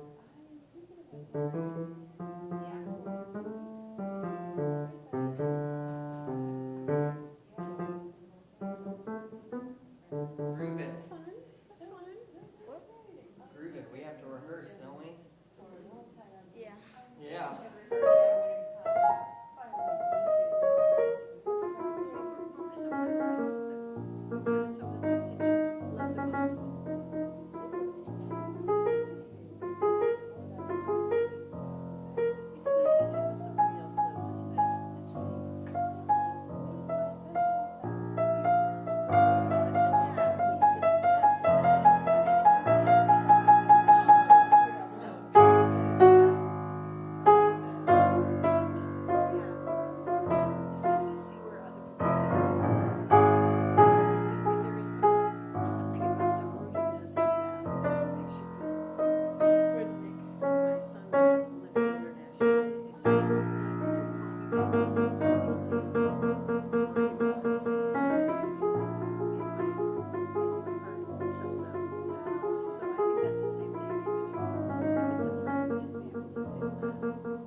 Chopin?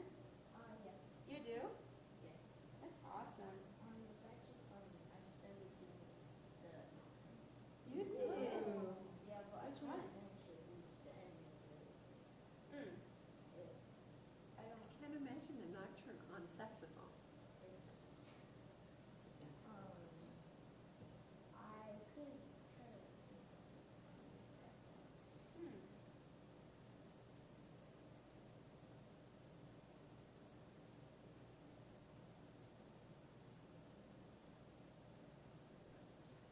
Kirk, I think you should start writing music for piano and saxophone. Yes. And you can play both parts, not simultaneously, but Maybe simultaneously. maybe. Yeah. But yeah. Just like this. Yeah. Yeah, they're piano saxophone sonatas out Oh, there. yes.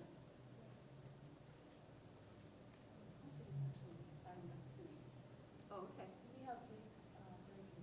Yeah. Make sure it doesn't. Yeah, we'll need to be back in town by 2 or 2:15. I could walk on a social. CH? Yeah. B. The tech folks will have to do when they get here. It's literally just behind the curtains, I so they see. have to move the curtains. Yeah. Okay, it's fixed. We're not spreading stereotypes by accident. Thank you. Sorry about that. Even a young thing like you makes mistakes. Imagine. Well, I mean, I'm not responsible for it. No, Yeah. no, no, no. If anybody No, should. absolutely. Yeah. Yeah. But it's nice to see you're imperfect. Oh, I'm so imperfect. Oh my gosh. You look perfect. That's too kind.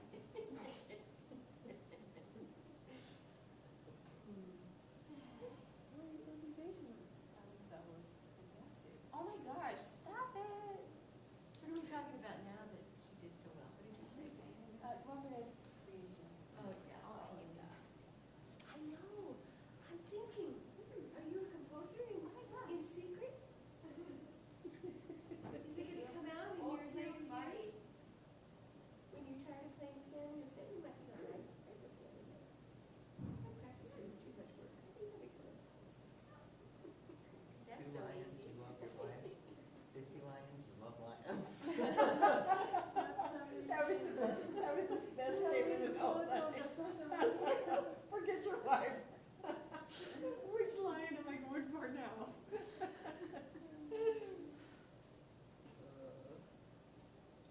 I can't find the exact thing on that, but it was. We do a blog post that quote might have to be at the top. Oh, There it is. Like,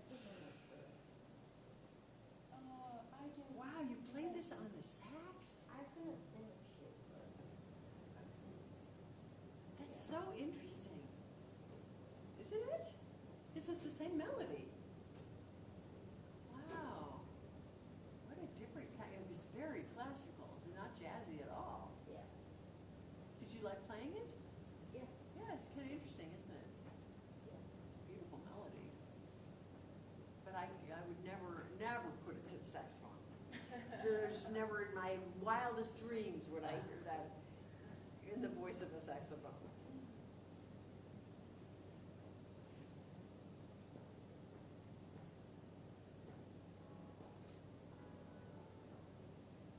Oh, I think this is actually. Oh, is this it?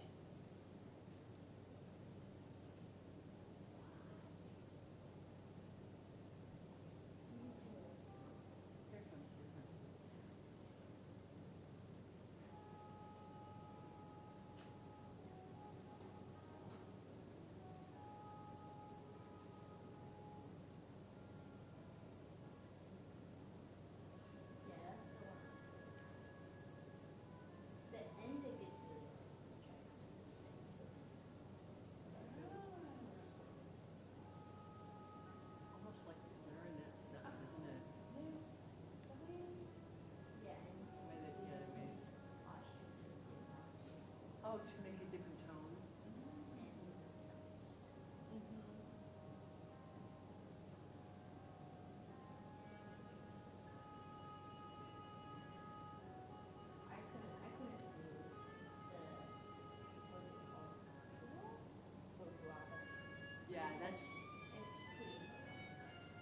Yeah, I don't know that I've heard it like that before. It must be a breath thing where you're, Yeah, it's like, because you basically just go, yeah. it's not like something you can do with your tongue or anything, so you have to do it through the air. Yeah, it's just being on.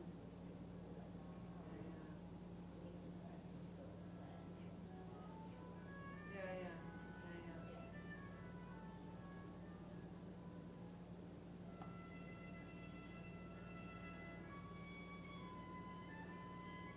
Oh, that sounds hard.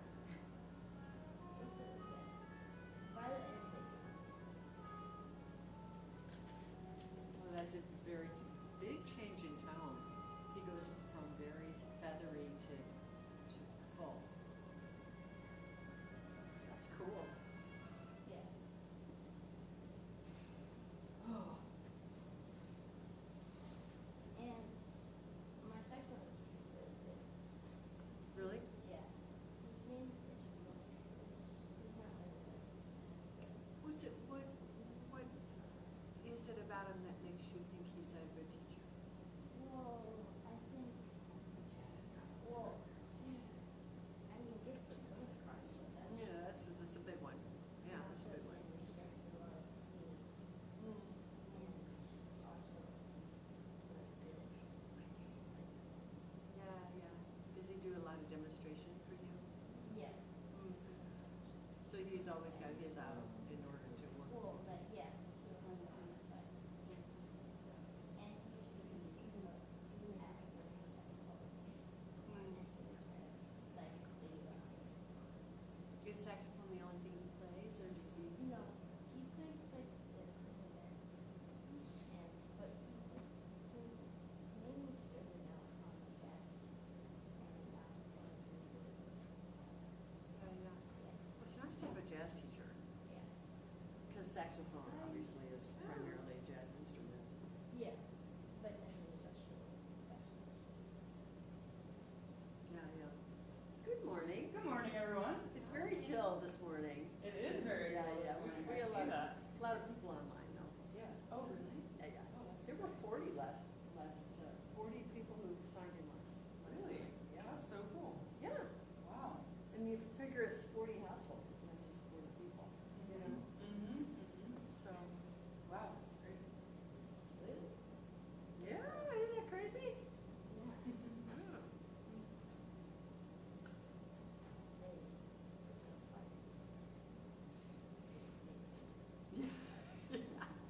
It's a little harder to come in person. It's very cool that you're able to do that. Yeah, you're very lucky. That's awesome.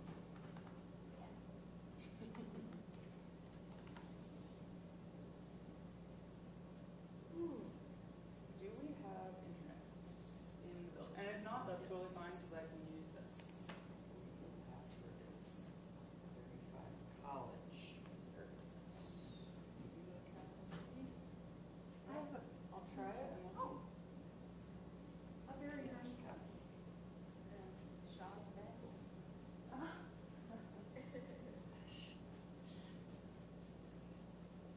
Surprised they had colored pencils.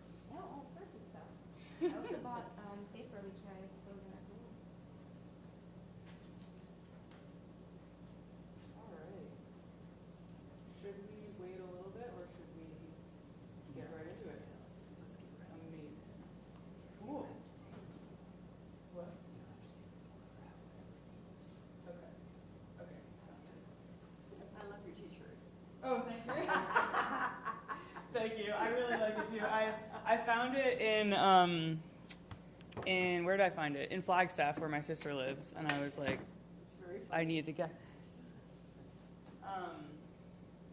All right. Hi, everybody. Hi. First, let's just introduce ourselves. So my name's Sienna Petrolo. What's your name? Winan. Winan. Okay, great. From Minnesota. Amazing. I'm from Baltimore. It's nice to meet you. What's your name? I'm from Colorado. What's your name? Lisa. Lisa. Okay, cool. All right, great. What's her name? Cook. Cook. Kirk. Okay, thank you. Sorry. Having a hard time hearing. Okay, Kirk, Lisa, Winan. Okay. What's your name? Alexa. Alexa. Oh, yes. I know you. And Martha? Martha. Yes. Okay. Right. We met. Did we? Not. Oh, we did meet talk. in person. Yeah. Yeah, Okay. Okay. Great. And I'm curious, just from my awareness, like, where is the live stream? That one. That one's the live This stream. one's on. Okay. Hi, everybody.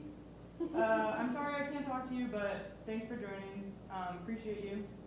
All right, so today we're going to just play around. I'm going to give you some structures in which to play in. I think songwriting is really the kind of core to songwriting is allowing yourself to play and experiment, and also giving yourself the right structures to do that in. So that's what we're going to do today. I'm curious for Kirk and Lisa, what your experience has been with songwriting so far, if anything. No things. Have you ever like sat down at the piano and just played whatever you want, like improvised? Okay, so you do have a little experience. No, I mean any type of making stuff up at the piano or singing or something. Do you guys sing at all? I'm curious. It's totally fine if not. Okay, awesome. Well, the cool thing about songs is that there's no rules at all. So I'm going to give you some kind of suggested rules today, but you can basically take those and do whatever you want with them. You can fully dismantle them. You can change them up however you decide. And disclaimer about these rules that I will give you today. They are fully made up, and lots of other cultures and lots of other people make up different rules, and those are also valid as well. So I'm just giving you what I know and what I use in my own songwriting. Okay, awesome. So I would like to start by just giving a kind of basic overview of what I use in my own songwriting. And a lot of you, this might be like really obvious, but I like to kind of, even if you've been doing this for a long time, like composing for a long time, I like to break it down into little, like the core work that we're doing, because I think it's good review. So the first thing is, let me ask you all actually. So, what do you two have a favorite song? Does anyone have a favorite song in here? I know that's a really hard question. I don't know if I could answer that question. A favorite artist? Does anyone have a favorite artist that they like? Like that you listen to on YouTube or Spotify or?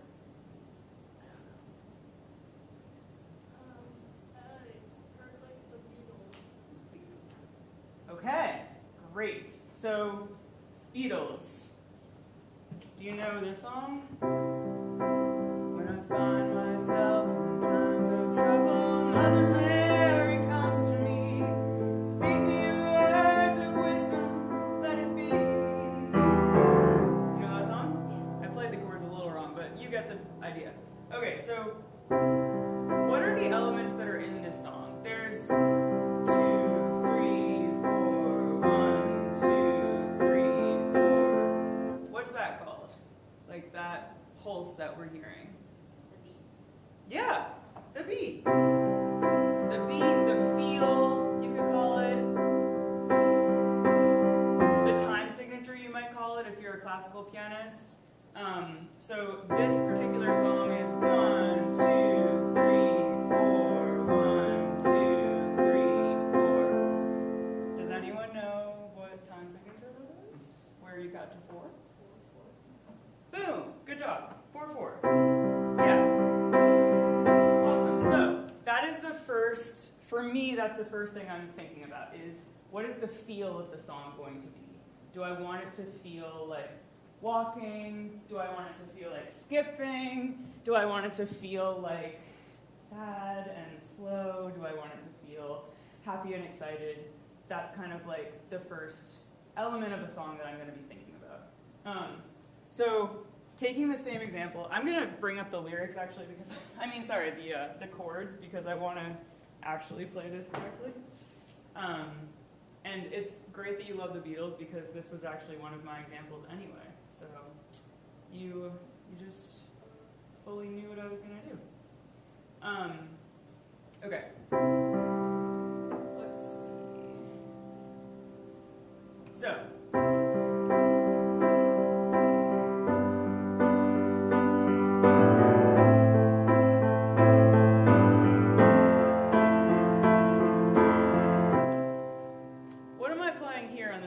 I know this is like really obvious and you all know this already, but what am I playing besides the rhythm? What's happening here?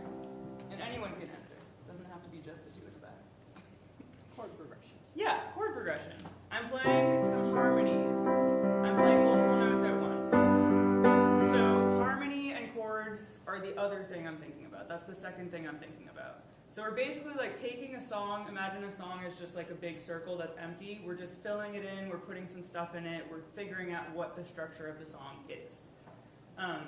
Now, when I start singing, when I find myself in times of trouble, Mother Mary comes to me, speaking words of wisdom, let it be. The shape that I'm making with my voice is called a... Say it again? Harmony? Okay, yes. Harmony is everything all together, like all the notes all together. The one line that I'm singing, though, with my voice. When I find myself in times of trouble, Mother Mary comes to me. What's that called? Melody. Yeah, thank you. Yes. Okay, melody. Beautiful. So melody is really important in songs. It is, you can call it the hook. You can call it, it's the thing that's really, it's one of the things that's really memorable at a song, right? It's like what you can sing along to when you're listening to a song that you love.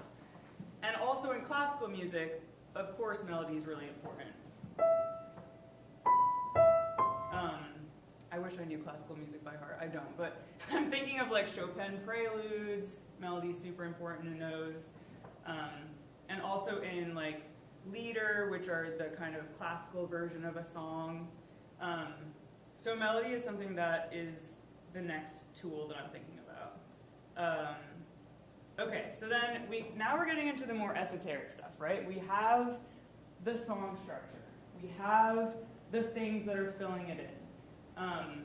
Now we're looking for how we're going to actually put the song together, right? So for me, I grew up in the Western world. I grew up with folk music and the Beatles and pop music that is coming out of America. So for me, a song is often structured with a verse and a chorus and then some contrasting part, and then that's pretty much it. And then you can write as many verses as you want, and you have the chorus that comes back. I'm not going to get into this too deeply right now just because of time, and I want to have time to play and have you all try to write songs, or write one song. But for the Beatles example, when I find myself in times of trouble, Mother Mary comes to me, speaking words of wisdom, let it be. So that little piece is a verse. And this, again, this might be really, really basic to you, so I'm going to go really a little bit quickly through it. We love it. We love it. Okay, great. So that there you have a verse, and then we're gonna do another verse. And in my hour of darkness, she is standing right in front of me, speaking words of wisdom, let it be. Now here comes the chorus. This is the hook, or what's gonna be repeating, so it's often very memorable, and often a little bit more simple melodically than the verse, because that is often more memorable. So here's that chorus. Let it be, let it be, let it be, oh let it be. Whisper words of wisdom, let it be. And then we go back into a verse. And when the broken-hearted people living in the world agree, there will be an answer, let it be. One more verse, for though they may be parted, there is still a chance that they will see. There will be an answer, let it be. Now, you'll notice that there's some interesting stuff happening here with repetition in these verses. So the first couple lines are all different, but then at the end of each little verse section, there's speaking words of wisdom, let it be. That's the first verse. The second verse, same thing. Speaking words of wisdom, let it be.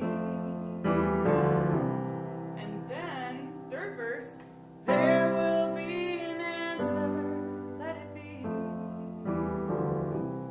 And then the fourth verse, same thing. There will be an answer, let it be. So although these words are changing, there's some repetition of words, which is a really great way to basically keep people engaged throughout the song. So that brings me to the next thing that helps us build a song, which is the text. You don't need text in a song. It's very optional, but it's pretty fun to use text because you can add a lot of meaning, you can add a lot of excitement, and you can also add your own story, which brings me to the next thing that goes into a song, which is memory. This one's really important. This is what creates a unique sound, is your own memories, right? So we're not just going on the piano and putting random stuff on there, usually. We're usually putting, we can't help but put our own emotions and memories, sense experience into the piano and our songs. So that is a key part of songwriting and whatever songs come out of your body. And then the last thing is the form. Okay. Oh, we just talked about the form, sorry. The form is the verse and the chorus. The last thing is dynamics. So this is kind of related to feel, but can someone tell me what dynamics are? Let's just, yeah, Kirk. It's like, so like, different, loud, like loud and soft, like forte. Exactly. Pianissimo, or,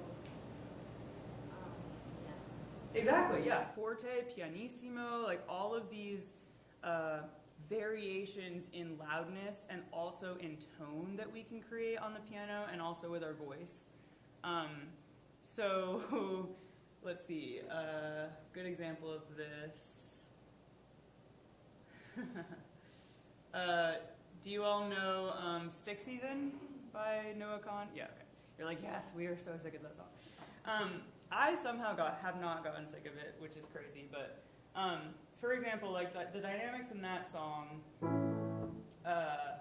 this song is really hard to sing, by the way. I don't know if any of you have ever tried to sing it, but there's so many words. But basically the verse is like this kind of speaking in soft tones, so it's a little softer.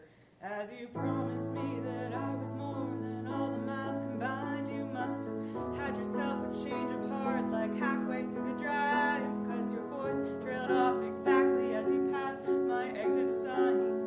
Kept on driving straight and left our future to the right. Now, so pretty soft. And then he goes into the big chorus.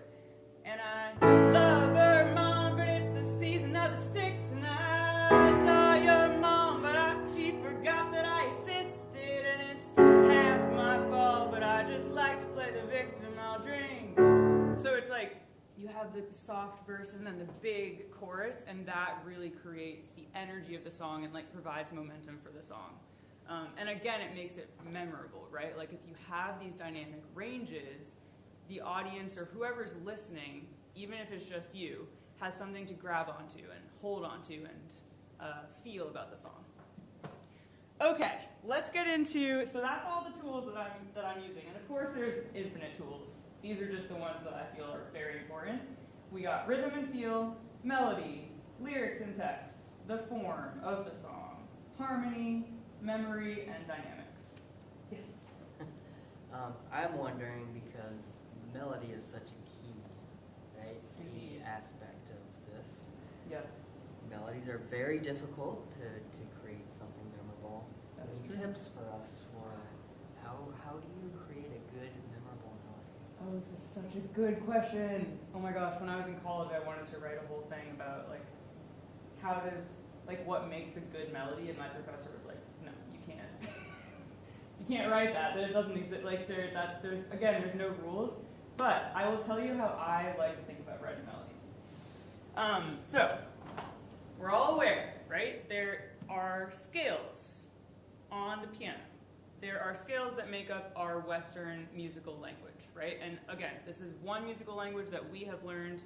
It's not the only one, it's just the one that I am familiar with. So let's just take C major. Kirk and Lisa, do you practice scales? Okay, cool, that makes sense. If you didn't, I would be a little concerned. So we have our C major scale. I like to think of a melody in skips and steps. And like, you can think about it however you feel, however makes sense to you. But for me, I'm thinking, okay, we're stepping up and then we're skipping. And I think really good melodies have a good combination of both. Instead of just all steps or all skips. If we had all skips, it kind of sounds more like accompaniment. And if we have all steps, it sounds a little bit more like a run. So it's nice to have like a combo, and I would say when you want there to be a little bit more, like, I don't want to use the word tension, emotional pull, a larger skip is nice. Because imagine you're singing a song, right? It takes more energy to go up a full octave than it would to go up a step. So for example, somewhere over the rainbow, the somewhere, that takes a lot more breath than just, let's see, what's an example of a step?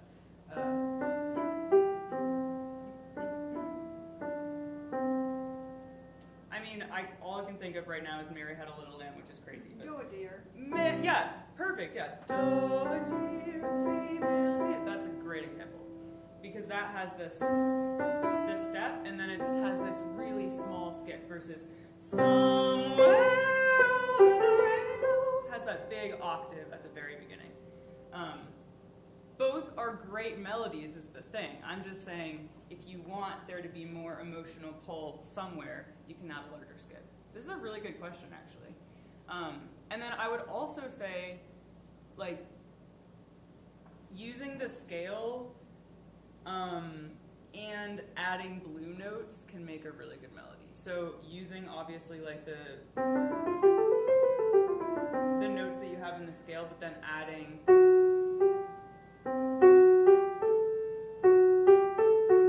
that blue note can really create like some more tension and excitement in your melody. That's a great question. I'm gonna have to do more thinking about that, but that's a really good question. Any other questions about any of this stuff, or like a song that you've heard and you have a question about that song, or how this stuff kind of fits into the songs that you like? Just a comment about Somewhere Over the Rainbow. It got like the best song of the century. That makes sense. That was by musicians that voted it that way. Yeah. And also another, like the Academy of something that I left. It was like a big deal. So it makes me think, if you're looking for what is the structure of a successful melody, that's a good place to start. Yeah. And how the words of that melody actually tie with the arc of that melody. Yes, and the Yes. sequencing within that melody, the use of repetition in there, that's a good place to go for an example. Yeah, you're right. So let's just go through that melody. So I like how it goes, like you're saying, the repetition. So it goes C. We're just gonna be in C major just because it's an easy key to kind of think about. C, C, and then back to C, C, A, G. So it's like another big leap, but this time it's smaller, slightly smaller. And then, again, here's that same pattern that we had up here, but in a different part of the scale, so it has a different feeling. And then again, the same pattern, different notes, different feel, and then back to our home. You're right, this is a great example. Yes, this is a really good, I mean, it would be really interesting to analyze this more, but yeah, the repetition piece is really important. Yeah, it's a really good point. It's got that sixth twice, the da-da, and then la-da. Yeah, you're right, oh yeah. It's got the sixth. You're right. Yeah. Okay, so repeating intervals, we're starting to crack the code here. Repeating intervals are really helpful. And also, I mean, just the rhythm of the melody too. It's not like, it's not all quarter notes. We have some variation in rhythm here.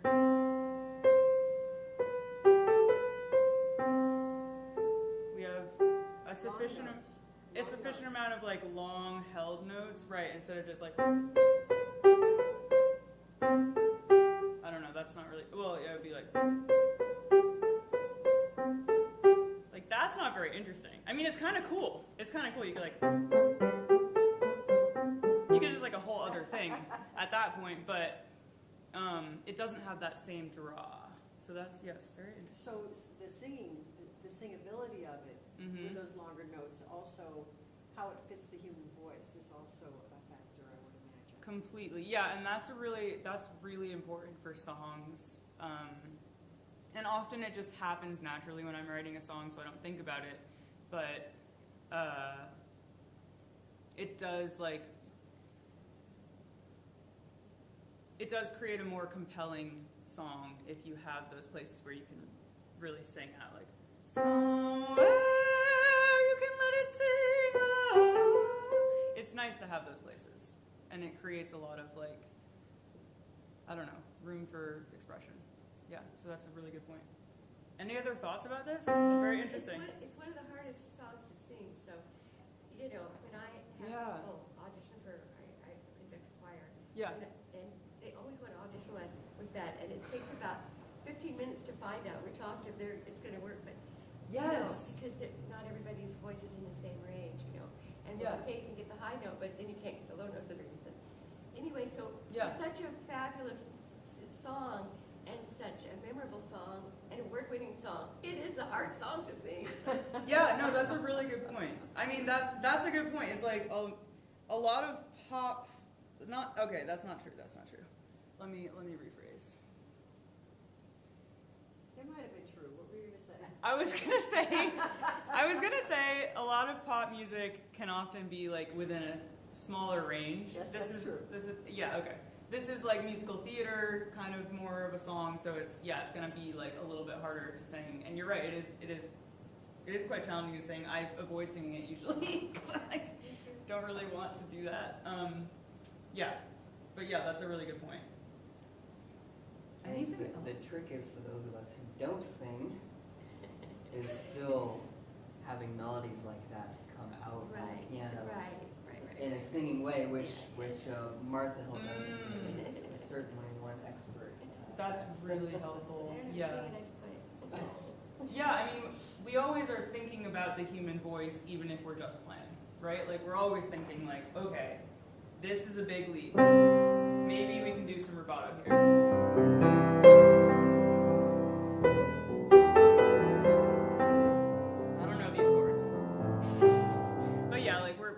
Thinking about that, so even if we're not good singers, it's still helpful to sing. even if it doesn't sound good, because then it will influence how you play the melody. And just one Yeah. other thing I'll say while you're Yeah, doing it, for these guys that are learning, Mhm. something I learned very early as a singer and a pianist was that when we sing, we have to have all this breath support to get that beautiful octave. And when we're playing the piano, if we're just like typists, we just get C, C, and we don't have to worry about what it's sounding like, because we know if we hit that note, it's going to be a perfect octave above it. But we still want the tension of the feeling of that supportive, working so hard. So I was taught young to make it seem like that C to C on the piano was quite a big emotional, physical thing, so that, Yeah. you know, I don't know. No, yeah, that's exactly right. Like yes, and yeah, I wonder, you're obviously a singer, so you knew what it felt like also to Yes, sing. Yes, but Yeah. as a pianist, Yeah. when I was being coached, they'd say, okay, you're not a typist. Mm-hmm. You know, make it sound like you're singing it. So, You're not. right, but also Yeah. that feeling of the in between the low C and the high C. And of course, we can't, it's a machine, we can't make it be expressive. But Right. we can put it in with, you know, a little bit of a decay and an increase and whatever, the pedal, whatever, to make it feel like more like a voice. Yes, fully agree with that. And we're so lucky we get to sing and play the piano. I know, it's so awesome. fun. Yeah. I fully believe, even if you don't think you're a good singer, I just sing anyway. That's what I believe. Like that's, even if my dad sings off key, he's tone deaf and he still sings along. So, okay. So in the interest of time, I would like to, let's see, what would I like to do? Yes. Do we have like writing utensils anywhere? Anyone? No. Okay. Yes. You have some. Some people. Do you have notebooks with you? You guys? Paper's great. I just wanted to do a tiny little writing exercise to prepare us for writing a little mini song that we're going to do. And I do have extra paper. Do you want? Sure. Okay. I just don't have a thing to, like, a hard Yes, surface, but I'm good. anyone I'm need good. paper? Kirk, do you have paper? Lisa's getting it. Okay, anybody else need paper? You need paper? Okay, great. This is a low budget paper Low budget distribution. Yeah. I think it's very artistic. You need paper? with a Okay. ruffled edge. Yeah. This is why I always have it. Okay. Does everyone have a pen? I think I might have an extra one if someone needs one. Or a pencil. Okay, great. So, what we're going to do is we're just going to take a few minutes right now, and we're going to practice writing down what we're sensing, because this is really kind of important for excavating memories to use to write songs. Kirk, do you need a paper? Okay, perfect.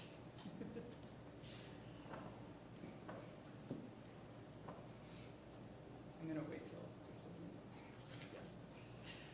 So are we thinking in terms of lyrics, or are we thinking? No, for now we are just doing like a short writing exercise where we're going to close our eyes and just write down what we're sensing right now in the moment. And this has nothing to do with lyrics. We're just practicing writing down what we're sensing. So to help me when I write down senses, I'm using the 5 senses. So what I hear, what I'm tasting.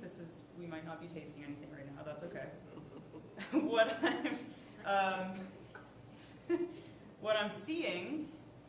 So hear, taste, see. What I'm smelling, and then how many is that? 1, 2, 3, 4.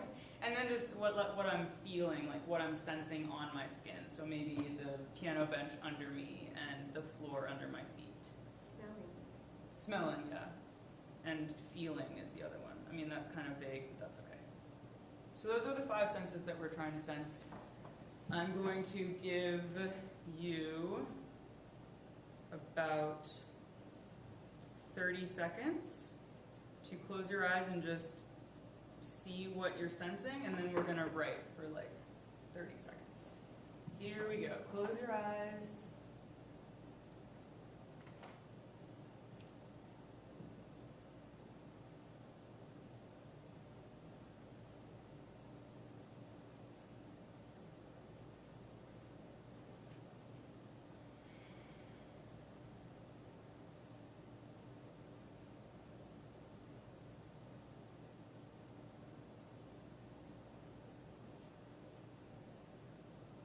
So what are you hearing? What are you feeling?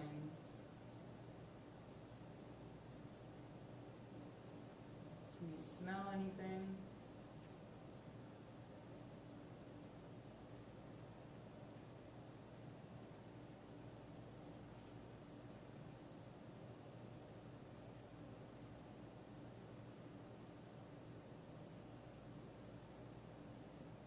Are there any tastes that are coming up? All right, that was 30 seconds. So now just jot down a few things that you noticed. And no one's going to see this ever, so don't worry about writing in full sentences or anything. Just jot some stuff down.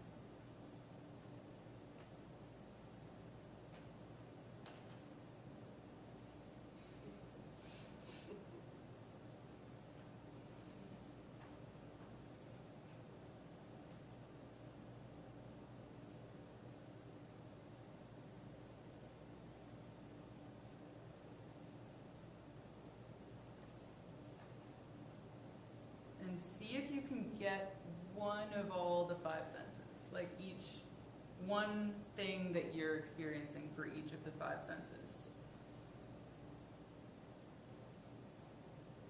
And if you taste nothing, you can write that down too.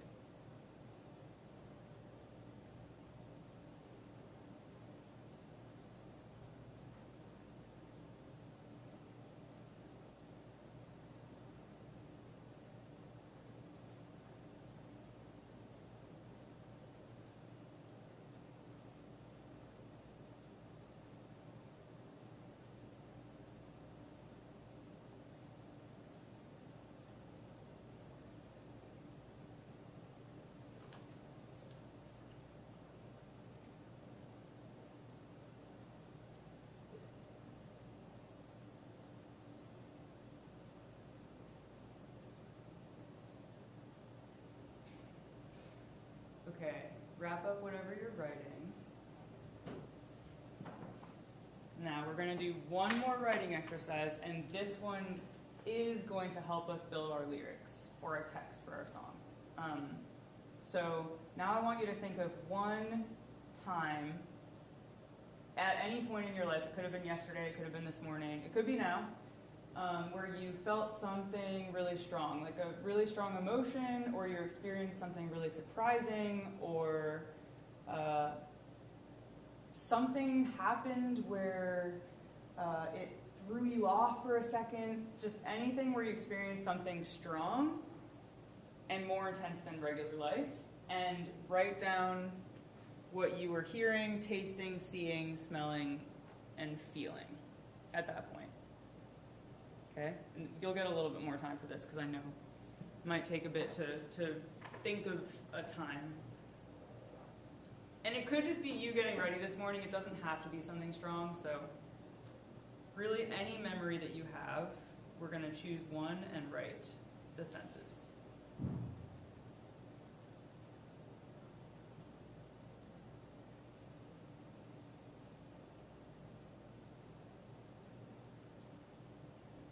And again, these don't have to be lyrics, just jot stuff down.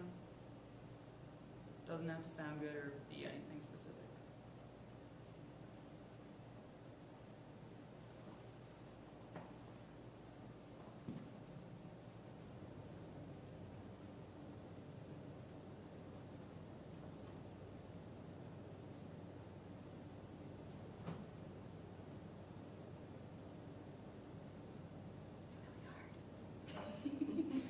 Yeah, I'm trying to, it would help to give like more specific, would it help to have a more specific prompt? It's Maybe. good. Okay. I don't know where you're going with it, but, it's an interesting exercise. It really is hard. Yeah, maybe, could it be helpful to write about a memory where you're like with someone that you love, like with a person, with another person? Yeah, potentially that could be helpful instead of just alone. Yeah. I'm having a little trouble with taste. I know, taste is really challenging. I don't think I can really. I can't remember a taste from 6 months ago. I can't tell you about it. Yeah, taste is hard. I can't remember a taste for the memory that I'm Smell is thinking not of. consistent with person design decisions. And you have creative license, so you can make up a taste if you need to. Oh, I like that. Let's make one up. Yeah, make up a taste. I like that. Yeah, because that's fun too. Doesn't have to be real. No one says songs have to be real, like based on real life.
Should we put them in some kind of context or? Not yet. Yes, we're just writing sense experiences for now. Basically taking out the pressure of trying to put it into context. But if you want to add some more words about what's going on, or, like, it's up to you. You know, if you would prefer to add some context, you totally can.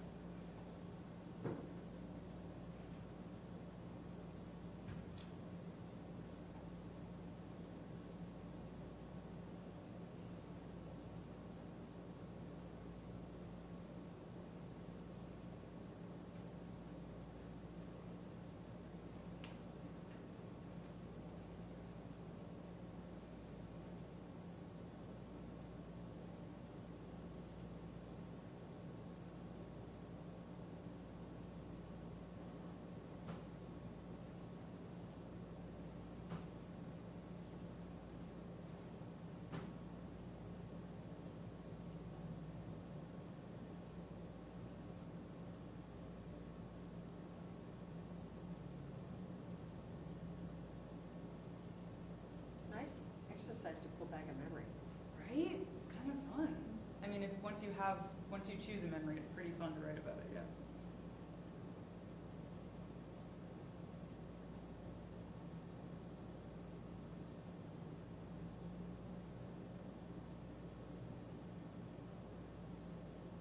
How are we feeling? Do we want a little more time?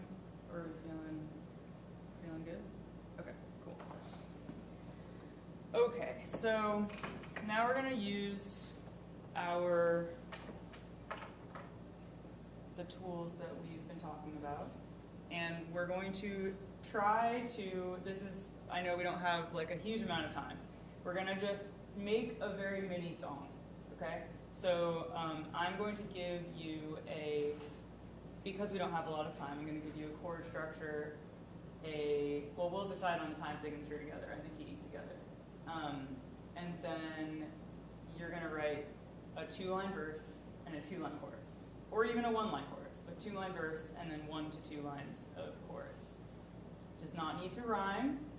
There are no rules at all for these words, okay? This is just expressing the story of what you've written with your senses, with your memory, in the verse, and then the chorus is going to kind of tie it all together. Like, what's the core message or the core experience from this sense memory that you've written down?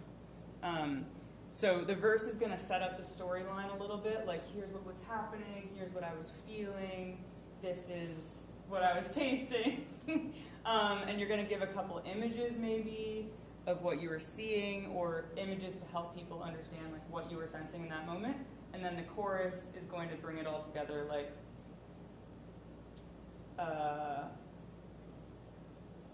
This is all lyric.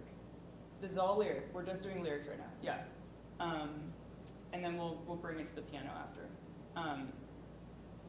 The chorus is just tying it all together, like what's kind of an underlying theme of this memory.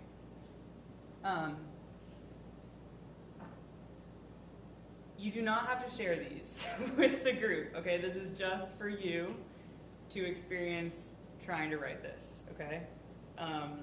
So, 2 lines of verse.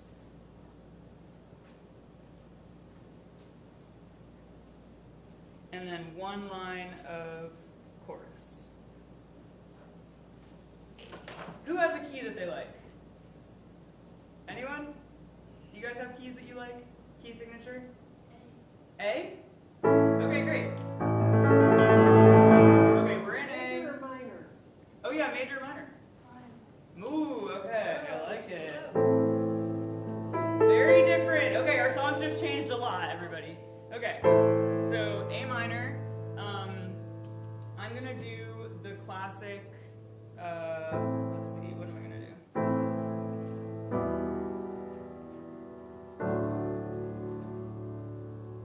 Let's just do that.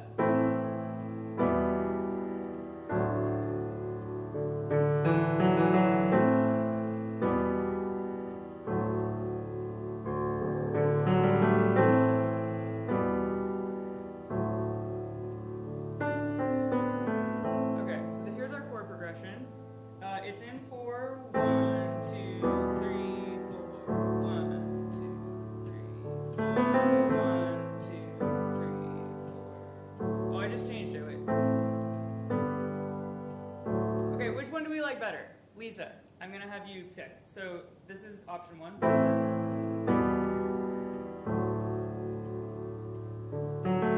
Option 1 one more time.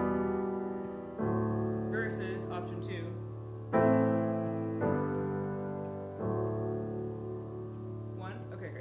More minor. I see. You're a minor girly. Okay, cool. Here's your chord progression.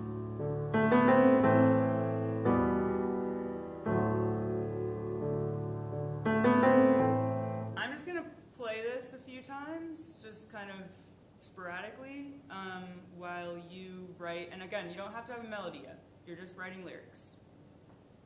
And there's no rules. They don't have to rhyme. They don't even have to make any sense. You could just write a string of words and that would be totally fine. 2 lines of verse, 1 line of chorus. Okay, so this is the verse.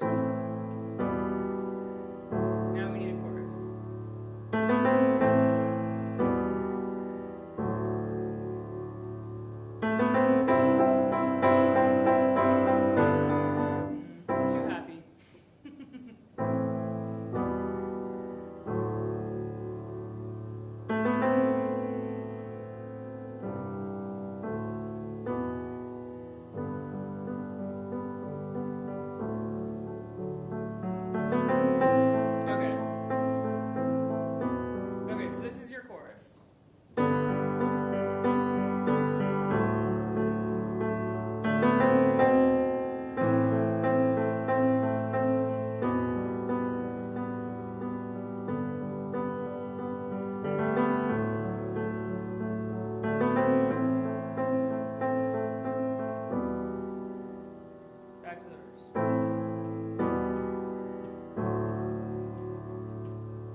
how are you feeling? Do you feel like more time? Because this was hard for me. Keep going? Yeah. Okay, cool. All right. Yeah, this was definitely hard, and this is not easy to write like this is something it's a challenge for sure. But I wanted you to try using those senses to write something. And now I want to try putting it on the piano. It's tough because we only have one piano, but I think that we can do this.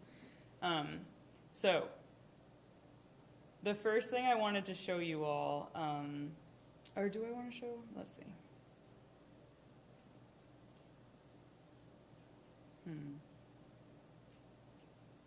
I don't think so. I think I just want to do improv. Okay, so who wants to go first?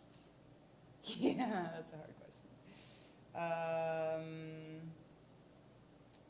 Let's see. Martha? Oh my God. Okay. So you don't have to sing anything or do it's just improv on the piano. Okay. Yeah. So we're just gonna improvise. I'm gonna play this guy on down here, and your job is to just play around with some melody ideas. Okay. Yeah. So this is just play. Okay. You don't have to come up with anything useful or even good. Does it need to match I'm a little confused about what we're improvising. Are we Okay. improvising Good question.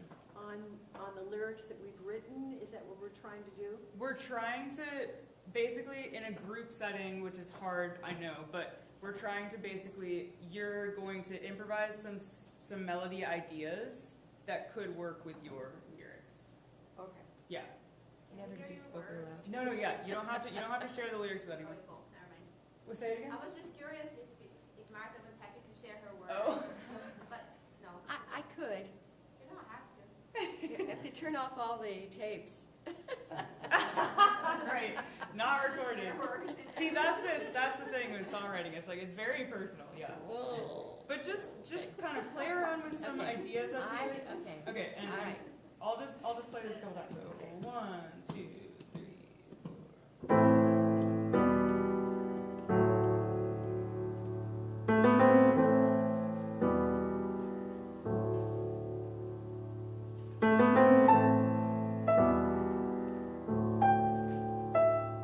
Got some blue notes in there?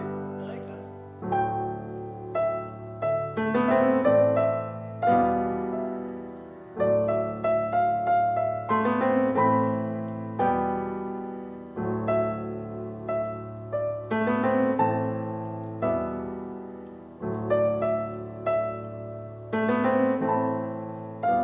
Sorry. You're good.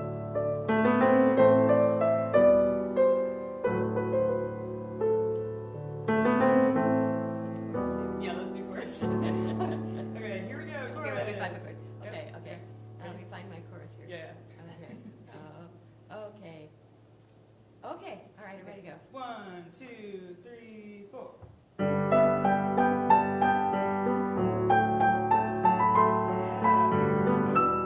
Wait, I messed up the chorus. Yeah, We're going back. I'm just going. Okay. Whatever you do, I'm following. Okay. 1, 2, 3, 4.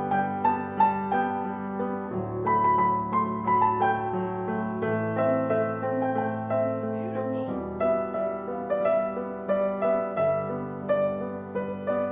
We'll do it a few more times. Sorry. No, it's just playing. Yeah.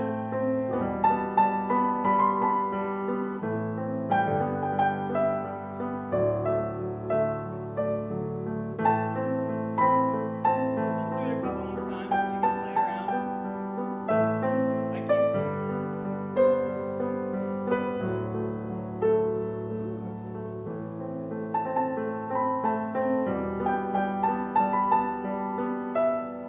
Okay, how are you feeling? How are you feeling? I Do you like wanna- it. No, I'm happy. I'm happy just following what you're doing. Okay, Okay. Do you want Here's to- my little thing. Okay, here it is. that's Okay, great. I'll tell them that part. Oh, really? Okay. The war is over and the sun is coming out. Worth the rejection, the sadness, and patient waiting. New memories to create. That's awesome. Yeah, it is awesome. Isn't it? It is. What's the chorus? Okay. I think that's the chorus. That's the chorus. Chorus. Yeah. That's the chorus. Okay, let's, Okay, now that let's. you, okay, I'm gonna sing it to you now. Oh, you're gonna sing it? Okay. Well, I won't be great, but Should we do the chorus? sure, Okay. sure. 1, 2, 3, 4. The war is over and the sun is coming out. Worth the rejection, the sadness, Yeah, you can the just sing, you don't have to patient play. waiting. New memories to create. The war is over and the sun is coming out. Worth the rejection, the sadness, the patient waiting. New memories to create. There you go. That was gorgeous! Okay. Wow. Would you like to make a small recording before we leave it? No, okay. Totally up to you. Okay. Please and no. Okay, sounds good. Okay, that was very brave. Thank you, Martha. I appreciate that. Okay. Martha is the bravest amongst us. So you don't have to sing like Martha did, just the piano part. Kirk or Lisa, who wants to go? You picked Lisa? A minor, though. Okay, let's do it. Let's do it. Picked A minor. Yeah, you killed me on that A minor. I know the A minor. Those lyrics were great though. They really were. It's all because of your wonderful Oh my gosh. inspirational stuff. Oh my gosh. Okay, so your only job right now is to just play around. We're in the key of A minor, which you know. And we're also adding some F sharps if you want, because we have the D down here. Okay? Alright, so let's do the verse. I'm just gonna loop it so that you can try different things. And again, no rules. Don't worry if it sounds good or not. Okay. 1, 2, 3, 4.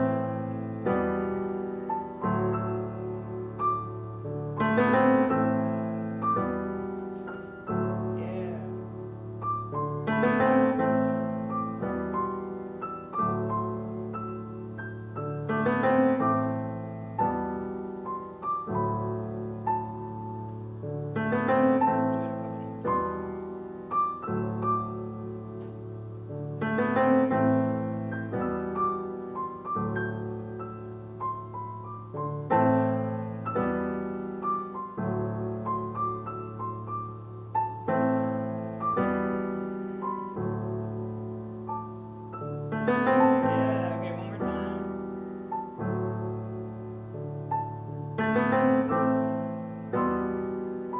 Okay, we're going into the chorus now.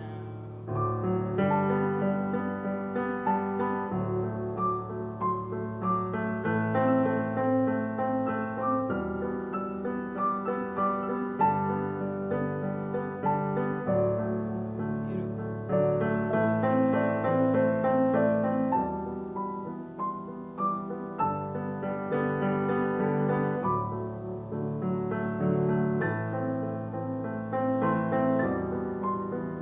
Nice skips. Yeah, that's awesome.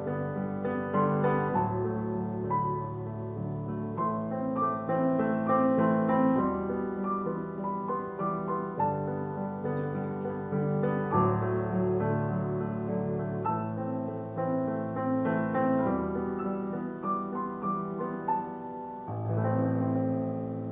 That was gorgeous. Yeah, really nice job. Lisa, I think you did things different between the verse and the chorus. What'd you do? You don't know? I think there were more. You started doing more chords and skips. I felt like more leaps. That was great. Nice job.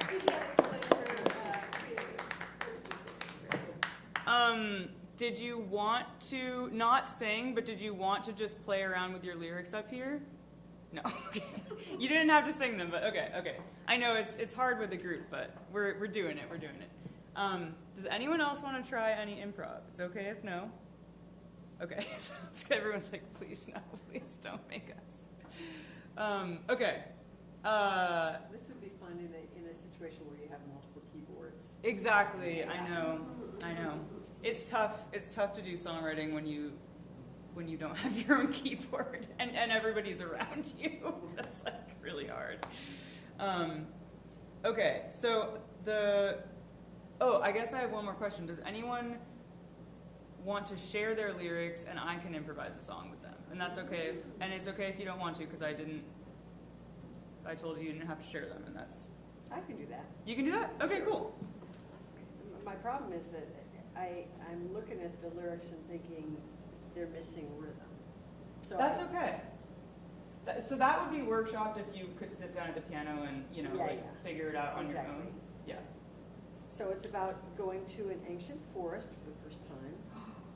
And so the regular part is listening to the breeze around me, cinnamon bark hugging the ancient tree. And then the chorus is living breath, cool and impersonal. Okay.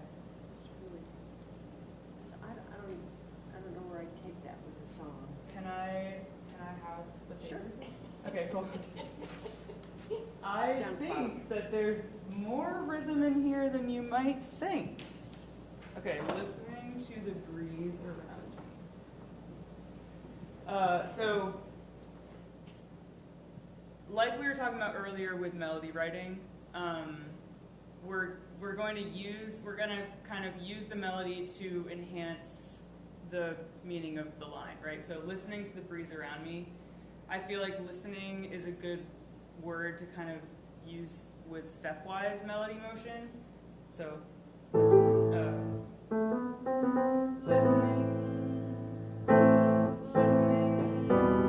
to the breeze around me, and maybe we can add like a nice skip in there somewhere. So listening to the breeze, listening to the breeze around me. Something like that. Again, this is just, we're just trying it out. So we have a little step. Listening to the breeze around me. Okay, listening to the, maybe we go higher. Listening to the, let's see where we are chord-wise. Listening to the breeze around me. Okay, now we're getting somewhere. Listening to the breeze around me.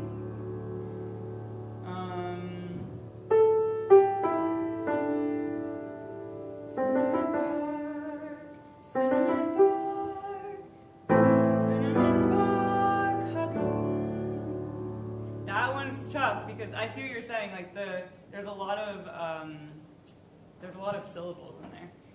Listening to the breeze around me, cinnamon bark hugging the ancient tree. Something like that, okay? And then, is living part of it? Living breath? That's the chorus. That's a cool, okay, perfect. Okay, great. So, listening to the breeze around me, cinnamon bark hugging the ancient tree. And then we're gonna go to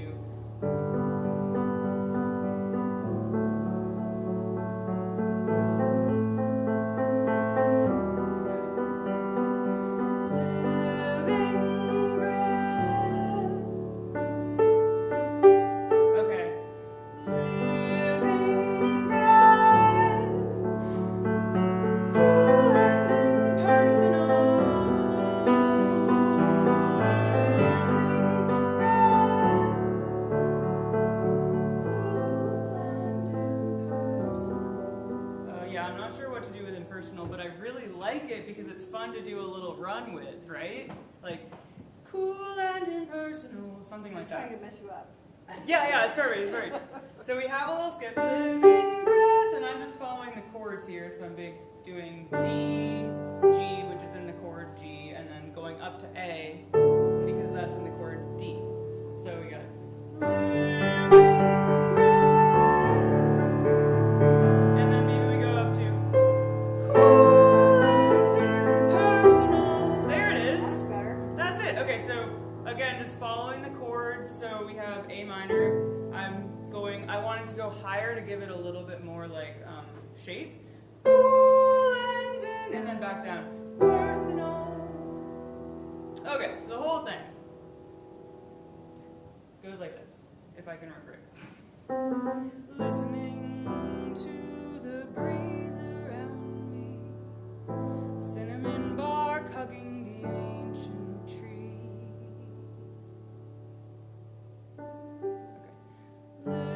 Living breath, cool and impersonal. Living breath, cool and impersonal. And then we go back into another verse once you had more time to craft that. So, da-da-da, yeah. Nice job, yeah. Very cool. Thank you for letting me play with that. That was very fun. I really appreciate that. Okay, so, oh my gosh, crazy. Okay, we're all out of time, basically, but are there any questions at all, like burning songwriting questions that anyone has? So interesting to see you in process, starting with the senses, finding the lyrics, going to the chords, Yeah. and then going, I mean, it definitely has a system. Yeah, I would say I tried to give it a system for today, and because I wanted to, I wanted you all to come away with something where like, okay, I could do this on my own in my house. That being said, I don't think there's quite a system when I'm writing a song. I think that sometimes I start with the lyrics like you did, sometimes I start with the chords, sometimes I start with a little melody that I hum, and then I come up with the lyrics later. So I think that the process is pretty fluid, which is another reason why I wanted to just let us kind of play today, because I think that's like pretty much the most important part, is just allowing yourself to play and not judging it too much. Yeah. So there can be a system if it's helpful. If it's not helpful, just do whatever you want. Yeah. Any other questions or comments or anything? I'm very proud of all of you for participating. I know that was challenging. So great job. And yeah, let me know if you have any other questions. I'll see Thank you. Yeah, my pleasure. Thank you. Thanks for having me. Yeah, I didn't write it. I was like, this is so hard to write a song in 10 minutes. Like, I don't even think I came up with a chorus. So yeah, you did great.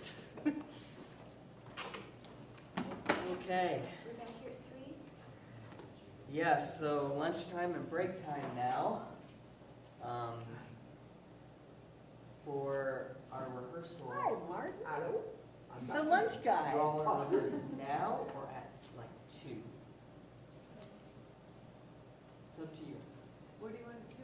What's the 2. 2? Okay. That's great, because then we have to be up here early anyway, so that'll give us about 30 minutes.